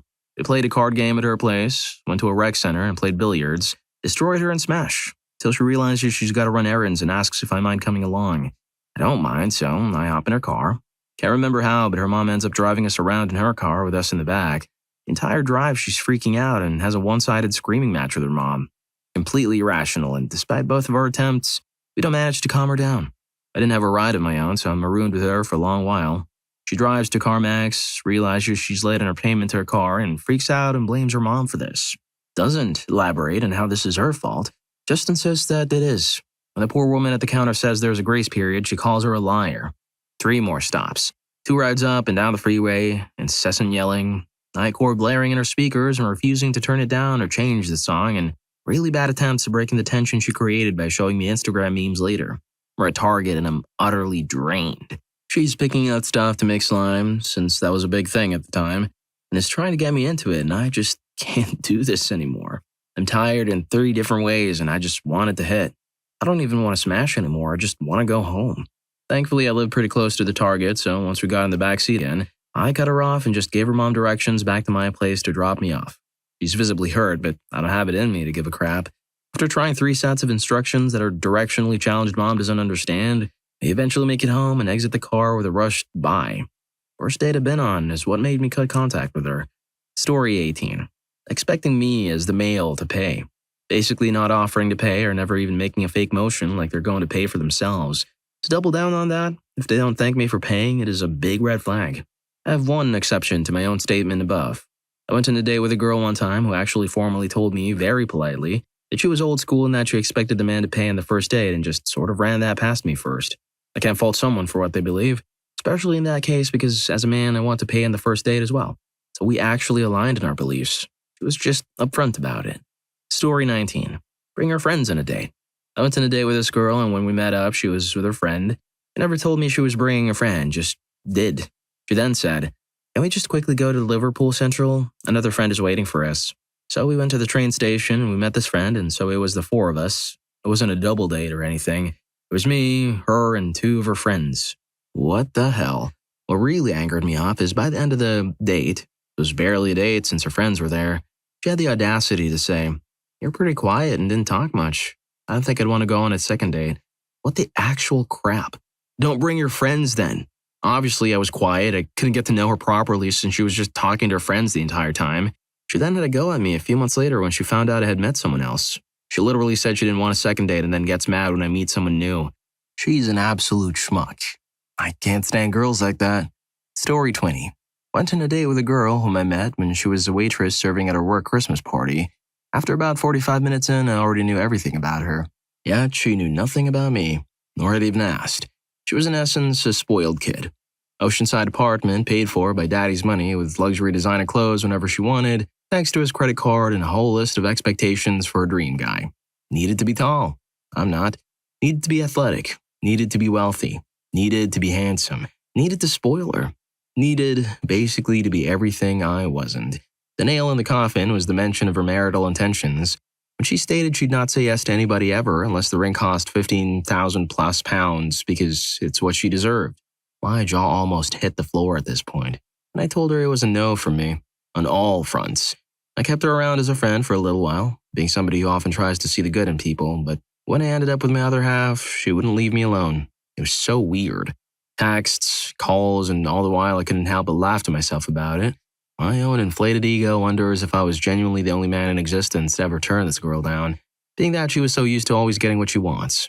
If you're enjoying the video, don't forget to hit that subscribe and like button for more videos like this. Story 21. Play on your phone. I get checking it quickly if you receive a message, but if you're actively texting or worse, calling, then I feel like a third wheel. This one's a personal pet peeve of mine. A huge red flag from the get-go is if a girl has her phone on the table during dinner or worse, takes a call when driving. Goody. Now I have to turn down the radio and be quiet while you converse with someone else. Get bent. Take no interest in you. I get being quiet or shy, but there's a difference between that and talking one-word answers. Or talking nonstop, but only about yourself and your opinions without even the chance for comment. I love listening, even to the wildest opinions, but in a relationship, there is some expectation of being equals and not just a wall. This might be a weird one, but after a spree of dating in my early days, I absolutely cannot stand the petty conversation starters. Hey, how are you? How's it going? How's your day? How about that weather? What's your favorite color? What do you do for a living? Oh, that's nice. Yes, it's basic information any relation should know, but it's so mundane, time-consuming, and boring. What's worse is how many girls thrive off these conversations, and if you try to change the script, they break down. Here's a hint. If a guy, or a girl, comes at you with some off-the-wall conversation piece instead of something generic, embrace it. That'll be a much more memorable and fun convo than a long-winded version of ASL. Story 22. It's profoundly unattractive when someone is rude or dismissive to servers or waitstaff or anyone working wherever we might be at the time.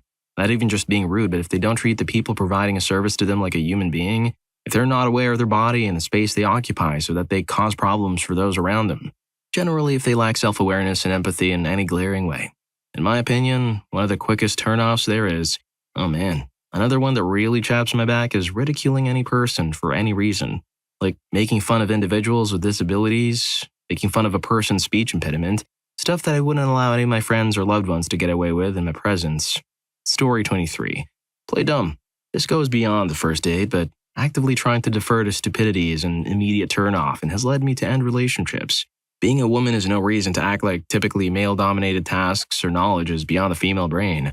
My tech-savant brother isn't mechanically inclined, but he would never intentionally act like a toddler or child to get out of or avoid a task that involved tools or working on something outside of his comfort zone, especially if someone is trying to teach him. When a woman just starts acting like a child when presented with a task or topic outside of comfort zone, turn off. This absolutely should go both directions as well. If I'm asked to pick up tampons, I go pick up tampons.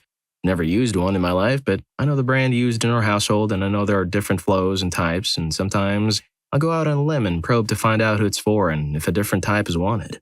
I 100% would want my partner to call me out if I started talking like a 13-year-old boy and mentioned how icky or gross that stuff is. Story 24. If your phone is on the table, that's not great, but it's the 21st century, so fine. If you check it multiple times, that's also not great, but hey, we're all expected to be in touch at a moment's notice, and maybe you have a sick relative and you're trying to socialize while being present for your family. And that I can understand.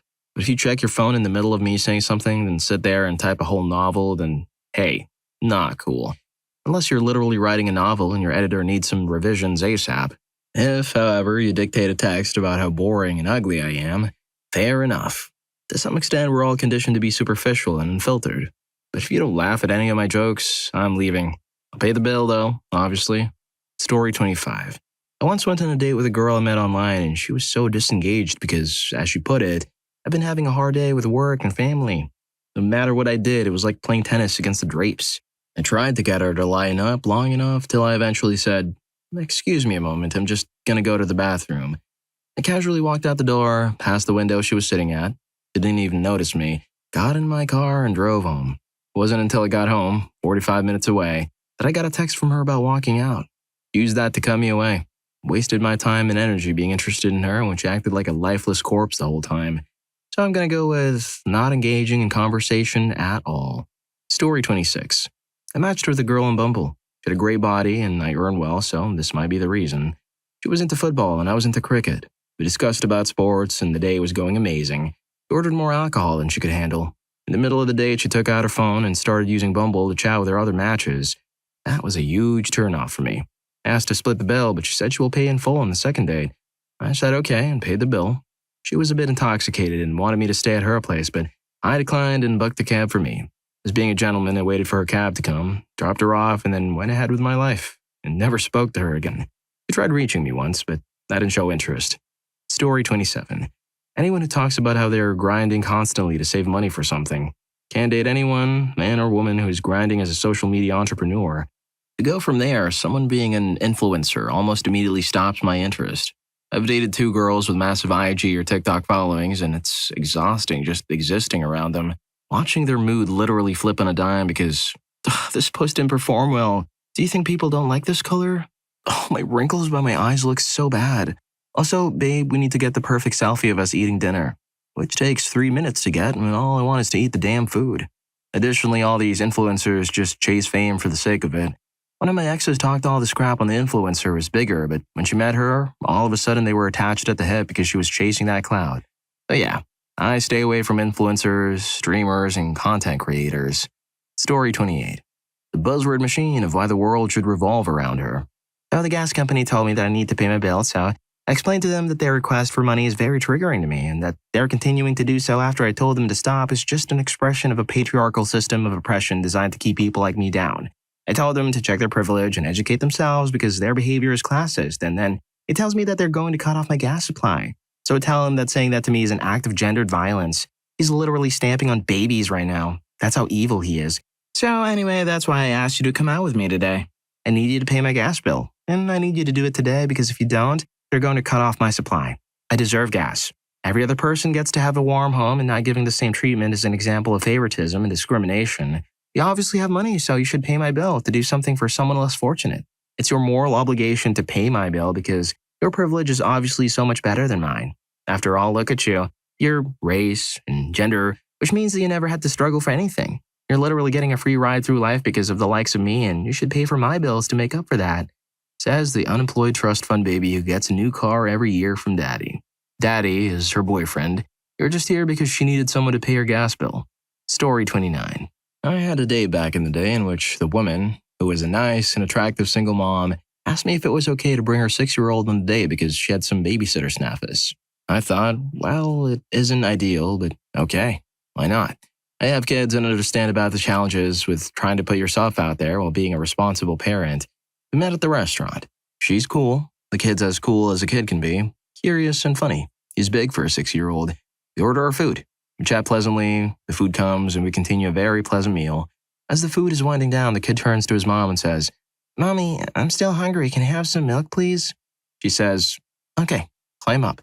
We immediately became the center of attention for the entire restaurant. Admittedly, I was caught between gross and giggity. After we finished, I paid the check, escorted her to her car.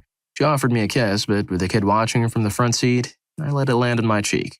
Not exactly unattractive per se, but a deal breaker nonetheless. Story 30. Complaining a lot. When the smartest people I know vent or complain, it will feel like it's the most urgent thing in life, or they'll have some sense of thankfulness or gratitude or perspective to what they do have. And complaining passes and it's no big deal. Sometimes it's funny or you're glad to listen to be there for them and you continue to make the most of your time together, and you laugh and all that. But a lot of complaining on the first date is like, well, what's good about us together? Am I just a dumping ground for your frustrations in life, or supposed to be super chipper after you spent 30 minutes of a mini golf date complaining about your publicist? Also hints that if she complains about everything, then she's never going to be happy about much. And I'd rather be with someone who can appreciate and enjoy life in the good and bad parts. If the date is the good part and she's going on about her publicist, then I don't have much faith in the bad parts or even the medium parts. Story 31. Okay, not a first date, but I dated a girl a few years ago and we went out for a brief time, like 3 or 4 months. The last day we went to a restaurant and she complained the entire time. Food was too greasy, service was slow, seats were uncomfortable. While we're having dinner, she sees a Rita's, an Italian ice or frozen custard shop, across the road and asks if we can go afterwards. We finish her meal and head over, but they don't have the flavor she wants. However, they do have the flavor at the Rita's in her hometown, which is a 40-minute drive away. I say no at first, since that's a long way to go for a frankly okay dessert, but she starts to sulk and I eventually say okay. So I drove both of us 40 minutes to her hometown, took her to Rita's, which I bought, lol. Took her back home, then drove another 40 minutes back to my house. She didn't offer to pay for dinner, didn't offer to pay for dessert. Hell, she didn't even offer to pay for gas. I knew halfway through that date that it was going to be our last. And that's not even bringing up the $60 game she guilted me into buying for her birthday. Story 32. There was one time I matched with a girl on Tinder after a nasty breakup. Hoping to get my mind off my ex, we hit it off pretty well and decided to plan a movie night. I offered her to come to my place, but she asked if we could stay at hers because she'd feel safer, which I gladly said yes to. Right as I was heading there, she asked if it's okay if her roommate hangs out with us for a couple minutes before the movie. I thought this also had to do with her feeling safe, so I didn't mind at all. But when I arrived at her place, she was intoxicated with her 4 roommates, all of them hoping I had grass for them, even though they didn't think to offer me a single drink. I decided to wait it out for a little while because the girl was really sweet and pretty, but the longer I stayed, the more I regretted it. We put on the movie, but no one paid attention because they were too busy gossiping about friend drama and other guys they've slept with. I then got sent to the bathroom 3 times so I wouldn't hear their talk. I did. After the 3rd time, I lost my patience with them and made the excuse that I forgot I had an assignment due that night. I haven't spoken to her since then. Story 33. Talking about her future. Talking about her ex. Talking about past partners or experiences. Dated a girl that always wanted to go out at night in her hometown. Went over, and every night she'd point out at least one guy and tell me how they used to fool around. I told her I didn't care about her past numbers because she was way more up there than me. But I'd prefer not to hear about it every time we saw one in public, and the only time I would like to know is if we are going to be hanging out with that person for a reason. Even her friends told her to stop, but she never did. And of course, when scrolling Insta one day, she sees a girl on my timeline, asks who it was, and informs her it was an ex, and she lost her mind on that. Story 34. I think the worst thing anyone can do on a date is to talk about previous relationships straight off the bat, especially in a negative light.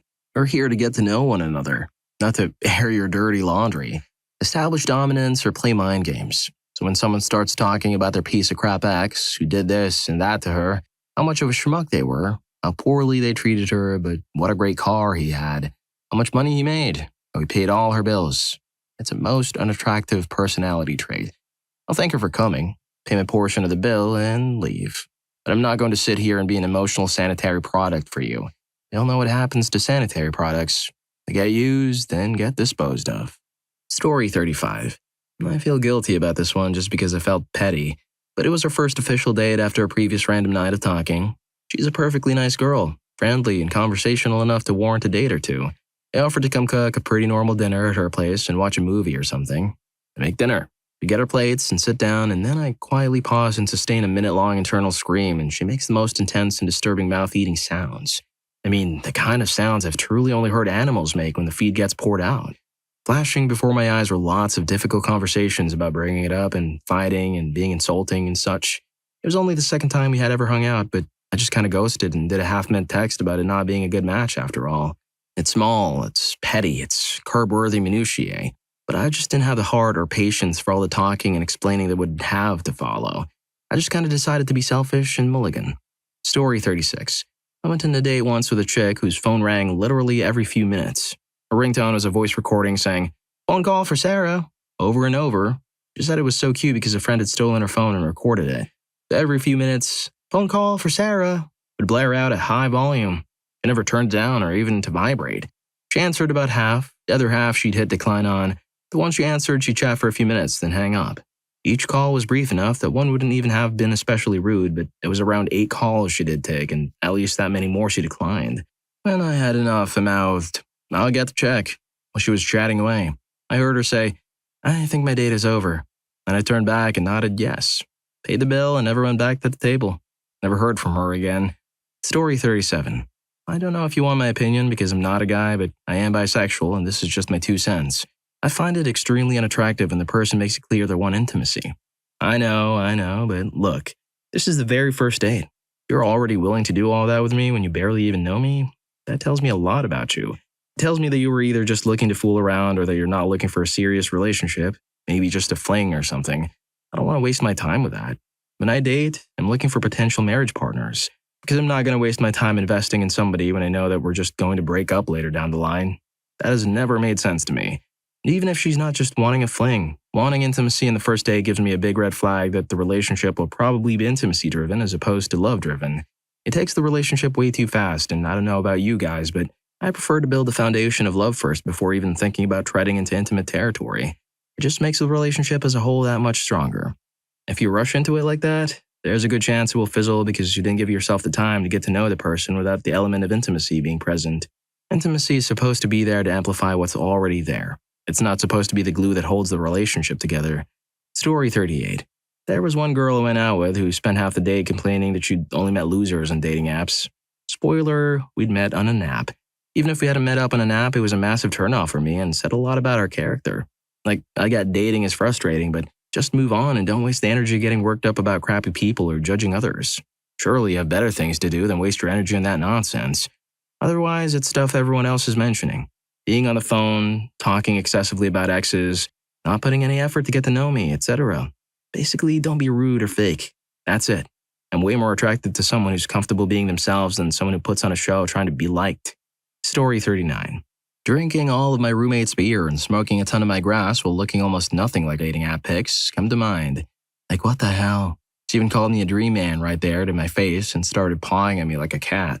I was just so put off that after she got tired of me not reciprocating her advances, I just drove her home and ghosted her.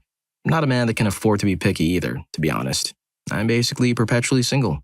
Pretty much, if she had just kept control of herself, it might still have happened. It was a Wednesday. Like, what the hell? I had class the next day. At least don't drink or smoke more than your date does. Oh boy, did you ever make me look like a teetotaler. Story 40. Not the first date. She was a vision. I had a deep infatuation going and was biding my time, waiting for a good time to make a move. I was patient, and after a month passed, I saw my chance. We went on a stellar first date, walked around town until sunrise, talked, and it was amazing. Next day rolls around and we're in my room. I ask if she wants to get comfortable. She takes off her shoes and I realize she's wearing leather chucks with no socks. A firestorm of angry foot odor filled my room like a spinning cyclone of sulfur and 4-month-old pedicure cheese. It took every part of my will to suppress the gagging that was rising in the back of my throat. I told her I realized I had to be up early the next day and got her out of there to the suite. When she was gone, I opened all the windows and erased her number. What's a red flag that men instantly notice in women, but most women don't realize they're showing it? A negative fixation on one's ex. Even if this person truly was hurtful and crappy, is inevitably toxic to your current partner and connection with him. Something I wish a lot of people grasped is, past a certain point, nobody cares about your ex. They care about you and should be understanding about your past negative experiences, but if you're channeling resentment or mistrust or hurt from someone else to your current relationship, you're poisoning it out to the gate by inflicting those on someone who had nothing to do with your last relationship. Story 2. I have a friend who ignores me all the time and says it's because her phone doesn't have charge. I went to visit her on the weekend and her boyfriend was messaging her and she said, can't be bothered with him. I'm going to tell him tomorrow that my phone is out of charge. Which I then instantly clocked that she probably does that with me. I just wish I confronted or called her out for it. Is it spiteful for me to do the same thing back to her? Story 3. Low effort. I feel like I'm always the one reaching out. I'm always the one starting conversations. I'm the one trying to keep things going. I'm the one making plans. I've chatted with women who insist they're interested but put in no effort, and when I start to ease up and give them space, they rush back, wondering why I'm no longer interested. It would be nice to wake up to a good morning text or have someone be the one to say, let's do this, or even if they feel the conversation is starting to hit a stale point, to try and save it. Not place all of that solely on me. Story 4. There's nothing wrong with talking about one's past life and past relationships from time to time. I think it's important to understand how your SO got to where they are today, how that affected them as a person, etc. That's not really first date material, though, nor is it something that needs to be a frequent topic of conversation, especially when a couple is spending time with other friends. At a certain point, it becomes clear that the person who keeps bringing it up is not a piece of their past relationships and is not ready for a new one. Story 5. I'm 81 and have been a widow since I was 62, but when I first met my husband, we talked about ideas, current events, politics, etc., as well as books and movies. We listened to music and only watched a little TV. We went out to eat and see movies, only occasionally a concert or play. Basically, we spent our time falling in love and being besotted with each other. We stayed in love with each other until the day he passed away from glioblastoma. That diagnosis was an extremely hard one because it has a clear sense. 95% of the cases, the person receiving the diagnosis passes away within 15 months of receiving it. I still really miss him. Not that there weren't a few bumps in the road, like when living with anyone, but we were simpatico. I had a good marriage with a husband who let me be, as one of my friends put it. If you can't have that type of marriage, then don't bother because you will be unhappy. Story 6. The use of therapy language to disguise lack of emotional depth. Accurately and precisely discerning your emotions and thoughts is a good skill. Cleverly embellishing behaviors and feelings with social media, hip psychology, less so, and really just comes off as you not actually doing personal work. Body shaming. Being obsessed with bringing other people down over how they look, especially when it's things they can't control. Seeing women do this to guys is low. Seeing women do it to other women, even lower.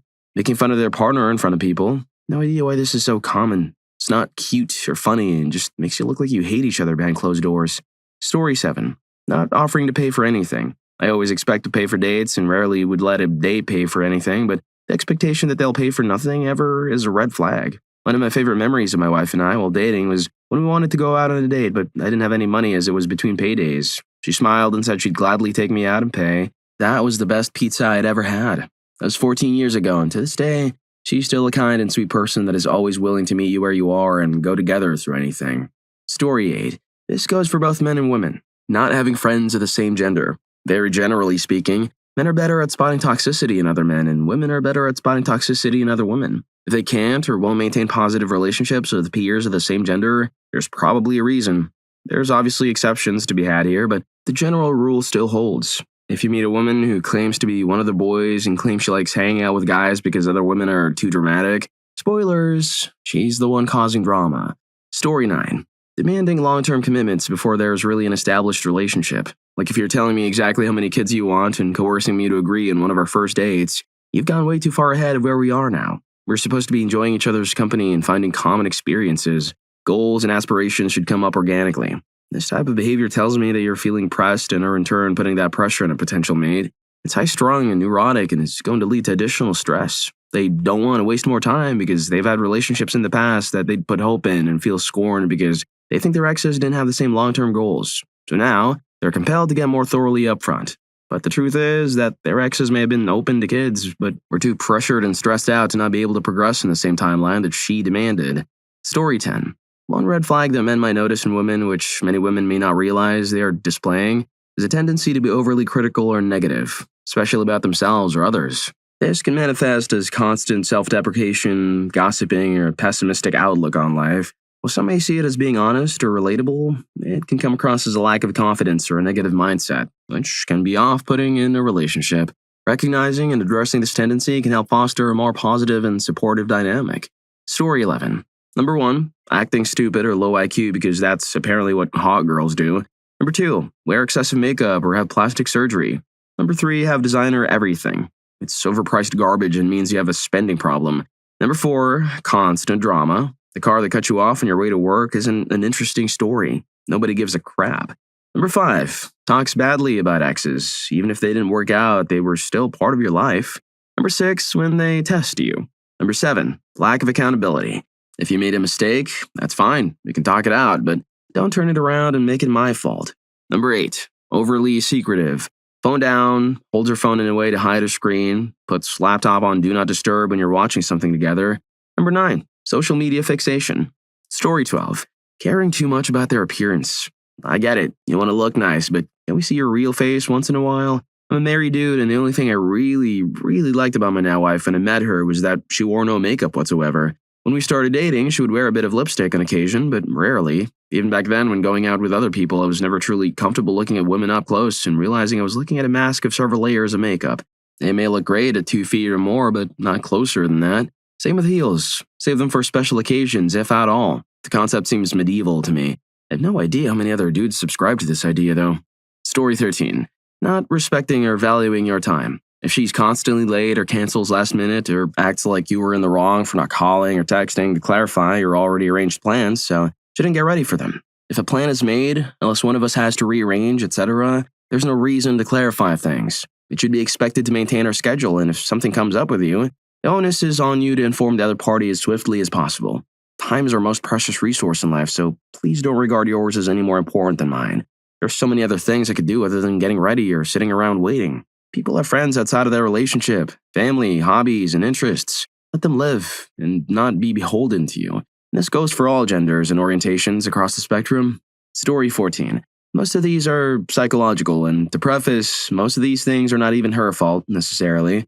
It is what it is for men seeking to date them. Here's my list, and I hope it helps any of these types of girls seek out counseling and heal in some way. For the dudes, steer clear of all these girls. And for us dudes already in a relationship with one, you have to enforce healing and then create space for her to do so. Male validation. You notice her need for validation from men, typically intimately, but not always. Those girls are what we guys call broken. There's a deeper truth behind it, of course, that she will need to work through as to why she craves a man's approval, but we steer clear of these girls. They'll be fun for a few weeks, but the root of her mental health will shine through eventually. No female friends. Girls who say, I prefer to hang out with guys than girls. That's because men will fall over themselves to give her attention and will certainly treat her differently. But she's on an even playing field with other girls, and so they're not going to be as nice as the same guys are. These girls are insecure, one, but also her inability to navigate her own natural social order is quite telling. I should steer clear of these girls, too. She's the girl who sleeps with your friends. Hates her dad or brothers. The moment I hear a girl say this, I immediately assume that she either has toxic feminist propaganda crap running through her head or she has trauma from something in her life. Both are equally as bad for the men in her life. She needs to sort that out, but these girls have a lot of mental baggage that will rear its head as things get serious. All of her angst for men will get projected onto you. No thanks. Doesn't know her value. You can ask any man alive what they bring to the table in a relationship. Every single one will give very similar answers, but you can't ask most women today what they bring to a relationship. They have no idea. Most will have a few genuine ideas to answer this question, but will quickly recoil as they remember how strong a feminist they are and the patriarchy and mansplaining and toxic masculinity and boss switch and I don't need a man. So for most modern women who think this way, see ya. Look for the sweet girls who simply enjoy being nice and supportive and don't like drama and puts values and trust in you as a man. Story 15. Psychobabble. Specifically when they share a self-diagnosis or talk about someone they dated who had a personality disorder or whatever.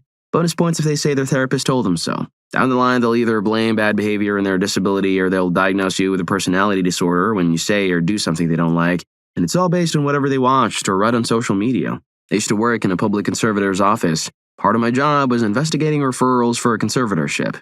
I know what mental disabilities look like, especially ones bad enough to be debilitating, and I know no therapist worth their degree will diagnose somebody without interviewing them first. That's a fantastic way to get sued. Date astrology girls. Similar issues, but I guarantee they'll remember your birthday. Story 16. When I see these on dating apps, I run a mile from experience. If you can handle me at my worst, you don't deserve me at my best. The Marilyn Monroe quote doesn't indicate there's much going on upstairs, and the idea that they're a princess and should be handled is a major red flag. Not into drama. These ones are always into drama. Not looking for a father for my kids. They're looking for exactly that. Talking about their exes on a first date. Funny now, but I went on a date with this beautiful woman and she literally gave me her whole life story in about an hour and 15 minutes monologue. I was so uncomfortable. I felt like I was interviewing a celebrity. I would ask a question, she'd reply, and then there'd be silence until I asked another. When she finished, I asked her if there was anything she would like to know about me, and she said no. I was so confused, so I wrapped things up. Later on, I sent her a text and asked if she was okay and if there was something I did to annoy her, and she said I talked too much. Story 17. For me, it's about how much they invest into the initial conversations. If I'm talking at you because you just reply with short-cut answers and never ask me anything, ever, I'm out. You're either a bad conversationalist, don't have time to get into a relationship right now, or you aren't interested or have more interesting prospects, and that's fine. But I'm not here to lock horns with other dudes. Relationships are a collaboration, and if we can't collaborate at the earliest stage of a relationship, then I don't feel confident we'll be able to collaborate with bigger, more important crap later. My partner of almost 3 years and I never ever get bored of each other. Love to spend time together and talk to each other and get to know each other more and more every day. I followed my instinct that that person for me would be someone who puts the time and effort into our conversation, and she did. And now we're very happy together. I watched enough sitcoms and shows where the husband and wife hate each other, but we're in love to realize that enthusiasm in one another as people is critical to a happy and healthy relationship. You become more in tune with one another and grow to appreciate everything that makes them them because you invested the time to truly get to know them. Don't get a partner just to be there. Get a partner to truly be your partner. Story 18. I had an ex that would recall any event where she wronged me as literally just swapping our places. Kinda hard to pretend I wasn't abandoned at a convention I didn't want to go to and had to stay the night with friends who lived nearby. Or pretend it was my fault that when we boarded a train I pointed out was going the wrong direction, ended up indeed going the wrong direction and getting us lost. Yes, I'm sure I disagreed with my own statement and insisted we go the wrong way because being lost at night in a seedy neighborhood is my favorite thing. It's just so bizarre hearing someone recount an event perfectly accurately except they've swapped your roles so they can avoid fault and be angry at you. Story 19. Superficiality. Looking good, appreciating art, etc. are all fine things. When you make fun of someone because of how they look or demonstrate that appearance is at the top of your value hierarchy, can wear task-appropriate clothing because of how it looks, for example, it sends a strong signal that you will be more concerned with how things appear than how things actually are. With that mindset, you can be induced to abandon your partner because your friends think they're odd or don't match their aesthetic, You can be driven to spend irrationally and hate the things you have already bought because of some new trend. Your whole life is geared around your perceptions of other people's perceptions of you. Sprinkle a little insecurity into the mix and you have constant dissatisfaction. This is one of the various ways a rich person can become miserable and near guarantee that a relationship will become a full-time toxic job if failed attempts to please an unquenchable desire. The green flag, appreciation for variety and quirkiness. Looking for a way to see what cool and beautiful things people are into, then demonstrating a bit of humility and wonder. Story 20. I haven't seen this yet, but fake crap on your body. Fake lips, fake tatas, fake tan, so much makeup it's now fake skin. I want to date a person, not their warped ideal of what a person should be. What else is fake? Do they judge me for not being perfect? I'm sure people will comment on what society expects or something, but even disregarding the whole find someone who likes you for you, not someone who wants toxic stereotypes. What if you found a man with shoe inserts to be taller or fake abs? What if a guy took out $1 million loan just to have an ATM receipt with $1 million on it? Story 21. Identifying as having daddy issues. It's happened twice. First time the intimacy was great, but the constant games and emotional turmoil, definitely not worth it. The second time, I saw the glint in her eye as she said it, and I knew what would be coming if I stuck around. I didn't stick around. In a way, I guess it is using trauma as an excuse to treat people badly. I think really it's just a game to see how much the other person will put up with. Just like a little kid, except we're adults and there are real-life consequences. I'd be interested to speak platonically with women who identify as having, or used to have daddy issues about what drives that sort of behavior because, to me, it's crazy. Story 22. Leaning heavily into traditional gender roles, but only the ones that benefit them. I can't tell you how many women I've come across that subscribe to a trad wife or soft life ideals while simultaneously wanting a progressive partner who believes in equality. As someone who was raised in the church, I've seen a lot of what I would call traditional relationships, and they seemed happy. I found that culture stifling and oppressive, and I left about as soon as I could start making decisions for myself.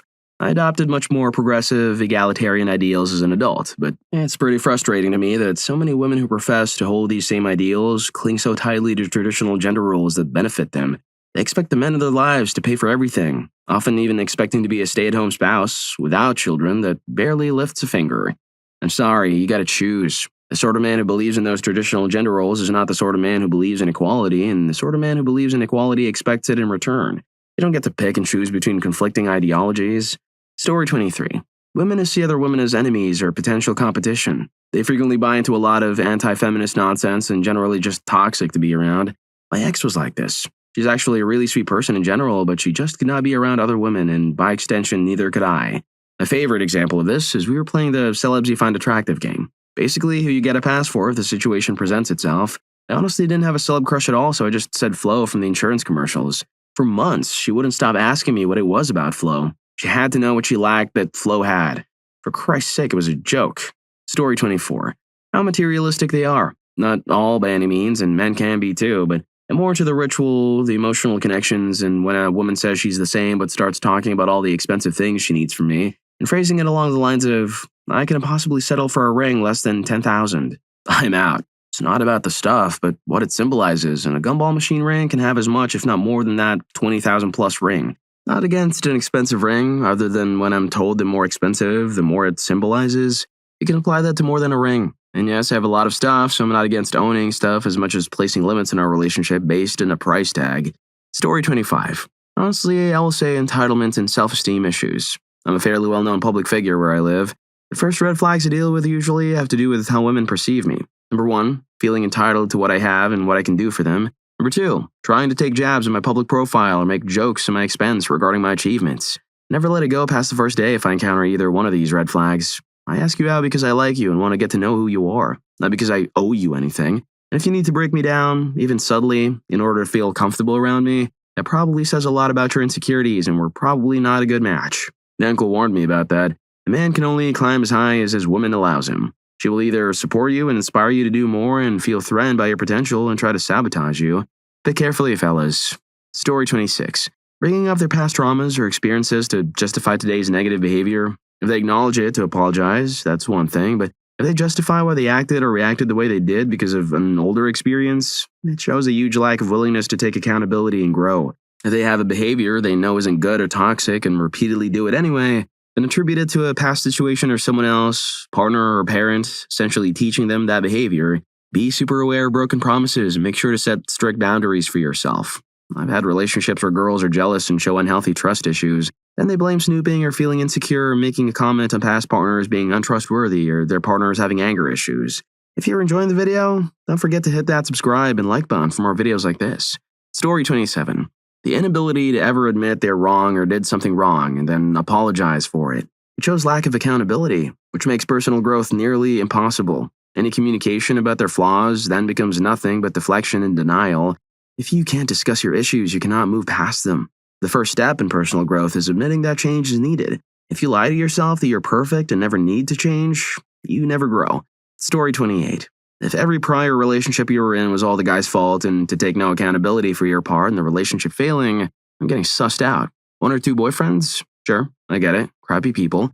But if you say every boyfriend you ever had was toxic and you've had quite a few, I find it hard to believe you're the victim 5+ times while playing no part in it. Plus, I then will assume that if we break up, you'll trash me to your friends and blame me for everything, even though I'm a pretty good dude. Story 29. Asking about astrological signs. I say this because a lot of women I know are not really woo-woo, but will bring up signs as just an icebreaker.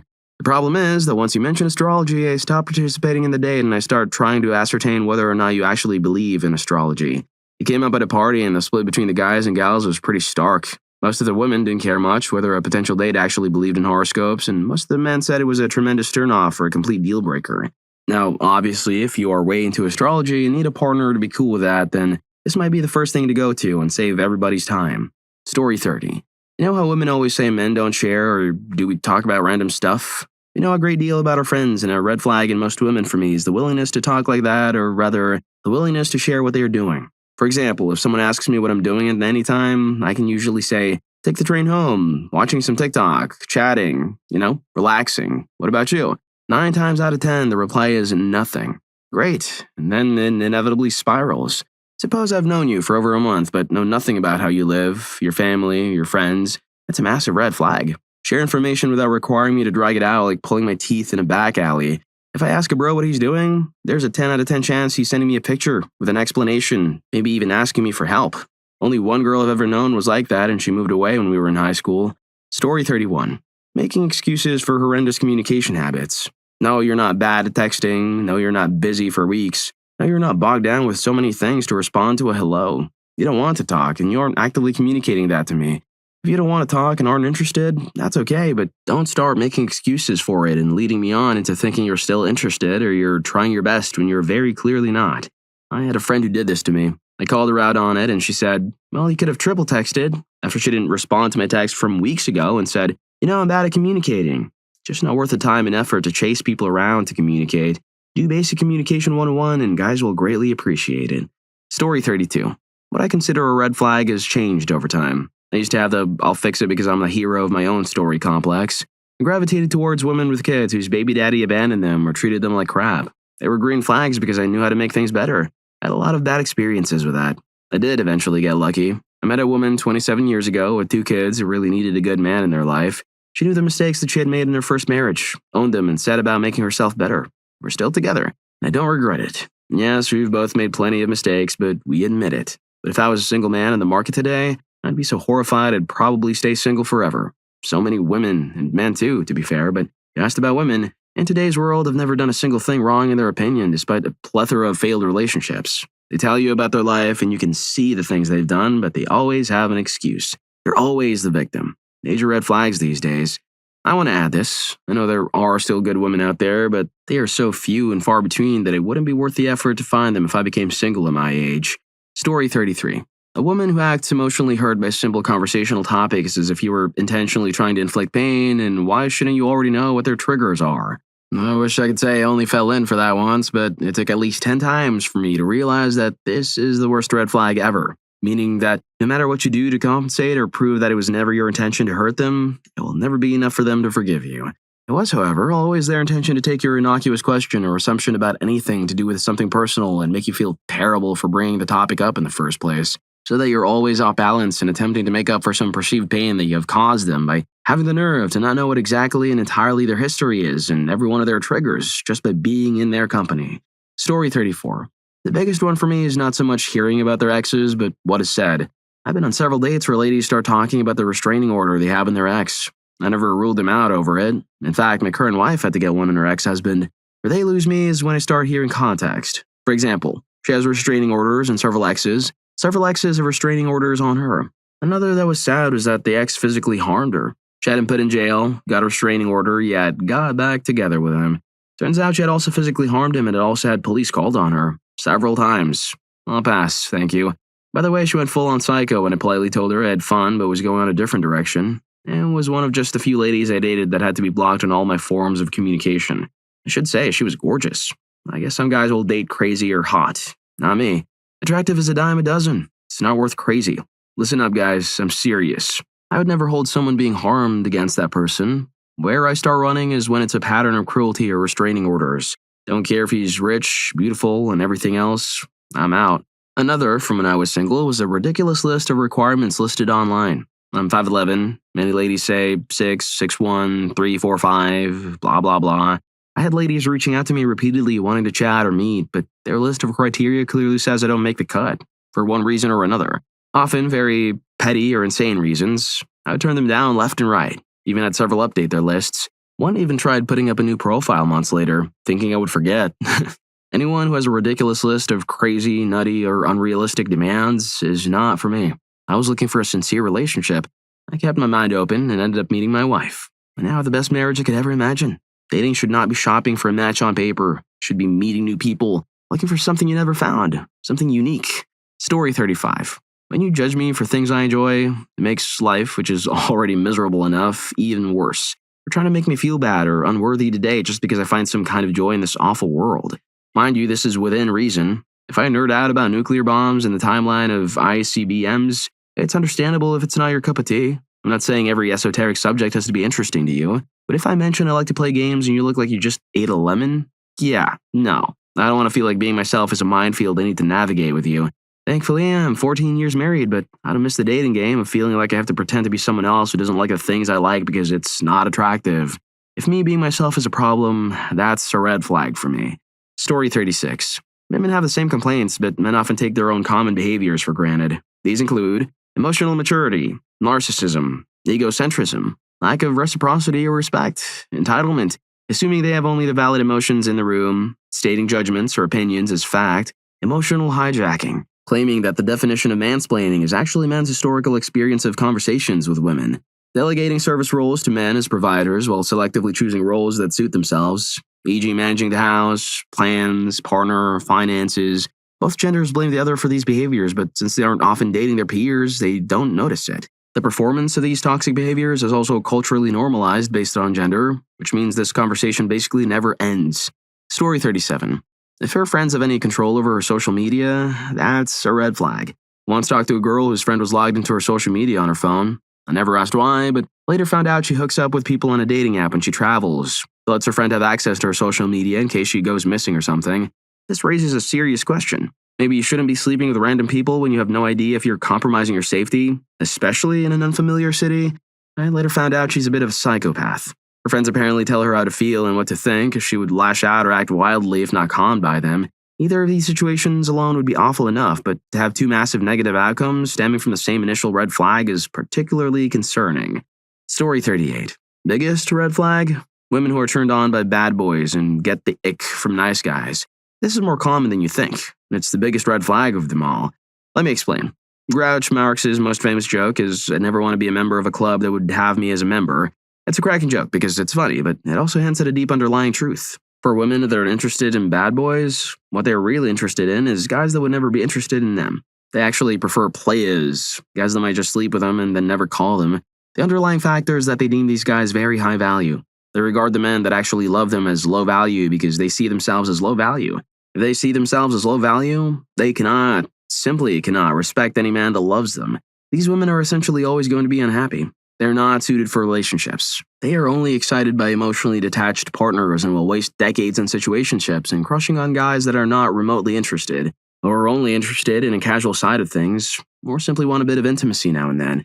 They will often get to about 45 and wonder why they're still single. They will tell you they never met the right guy, but they did meet several right guys. It's just that the right guys give them the ick. Story 39. I'm surprised that I haven't seen this one come up yet, so here it goes. Not taking financial responsibility for themselves. The number of women I've met or dated who don't seem to have any intention of working, at minimum a full-time job. in order to be able to pay for their home and maybe have some leftover money to take a small vacation once a year is shocking.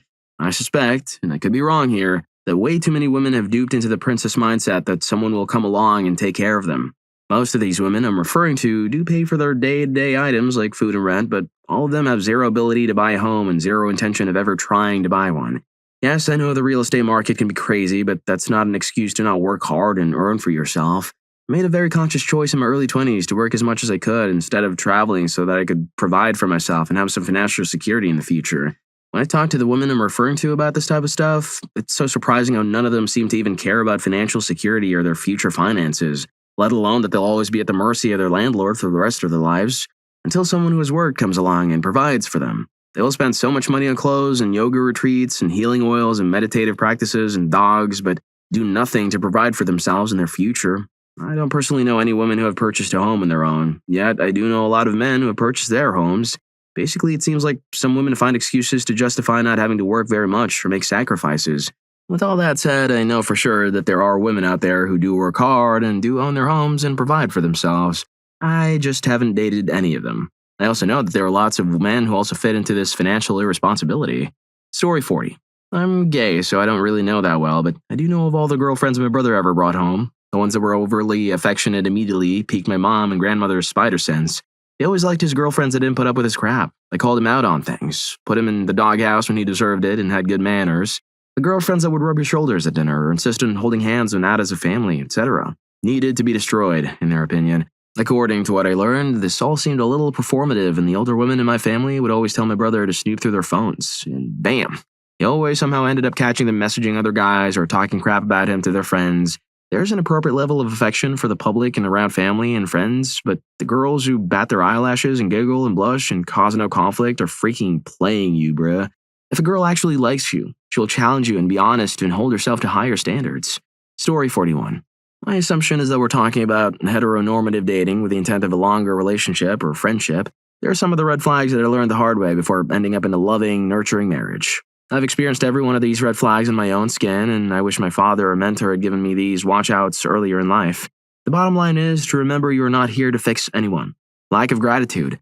A woman doesn't have to constantly do a fake voice praising you every 5 seconds. However, entitlement in the dating phase will lead to nightmares down the road. Any iteration of the belief that she must be accepted exactly as she is.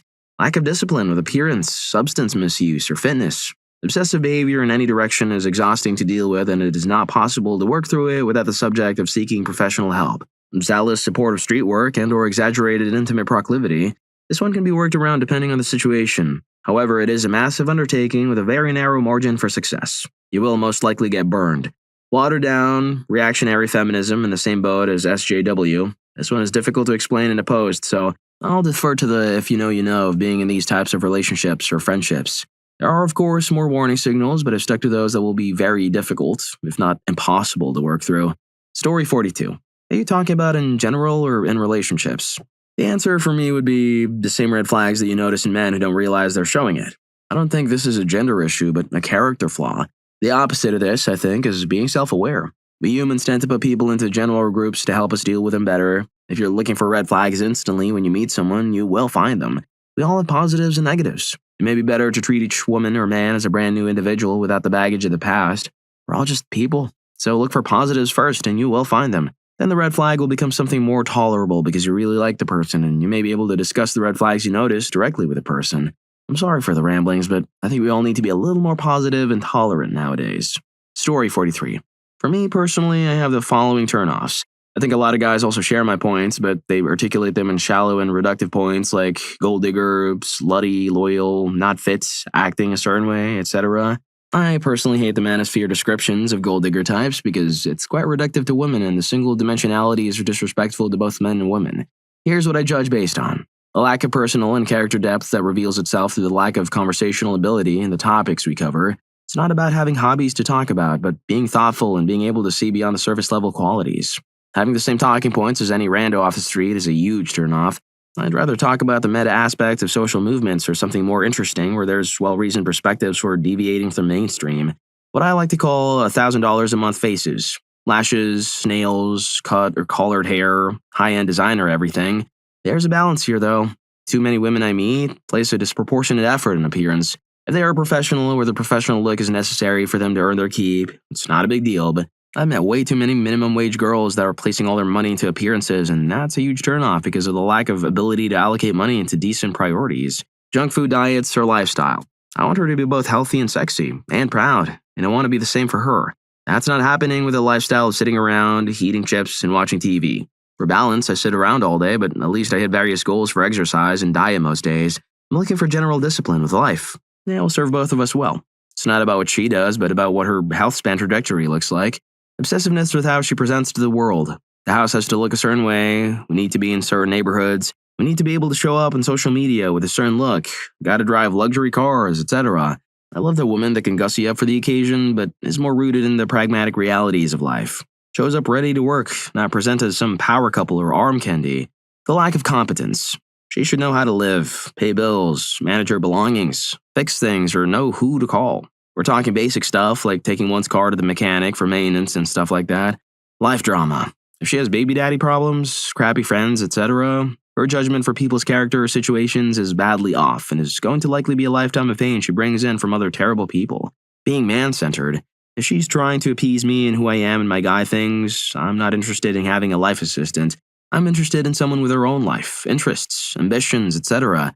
Yes, someone who takes care of certain life aspects for me is nice, but I'm a big boy that can make my own breakfast, do my own laundry, etc. I want a partner to build life with. Most women that meet this criteria are pretty rare, but to be fair, the men that these aforementioned women would be into are also incredibly rare. We men in general need to up our game. Well, if you like these stories, here's more. YouTube thinks you're going to love this. Catch you in that video.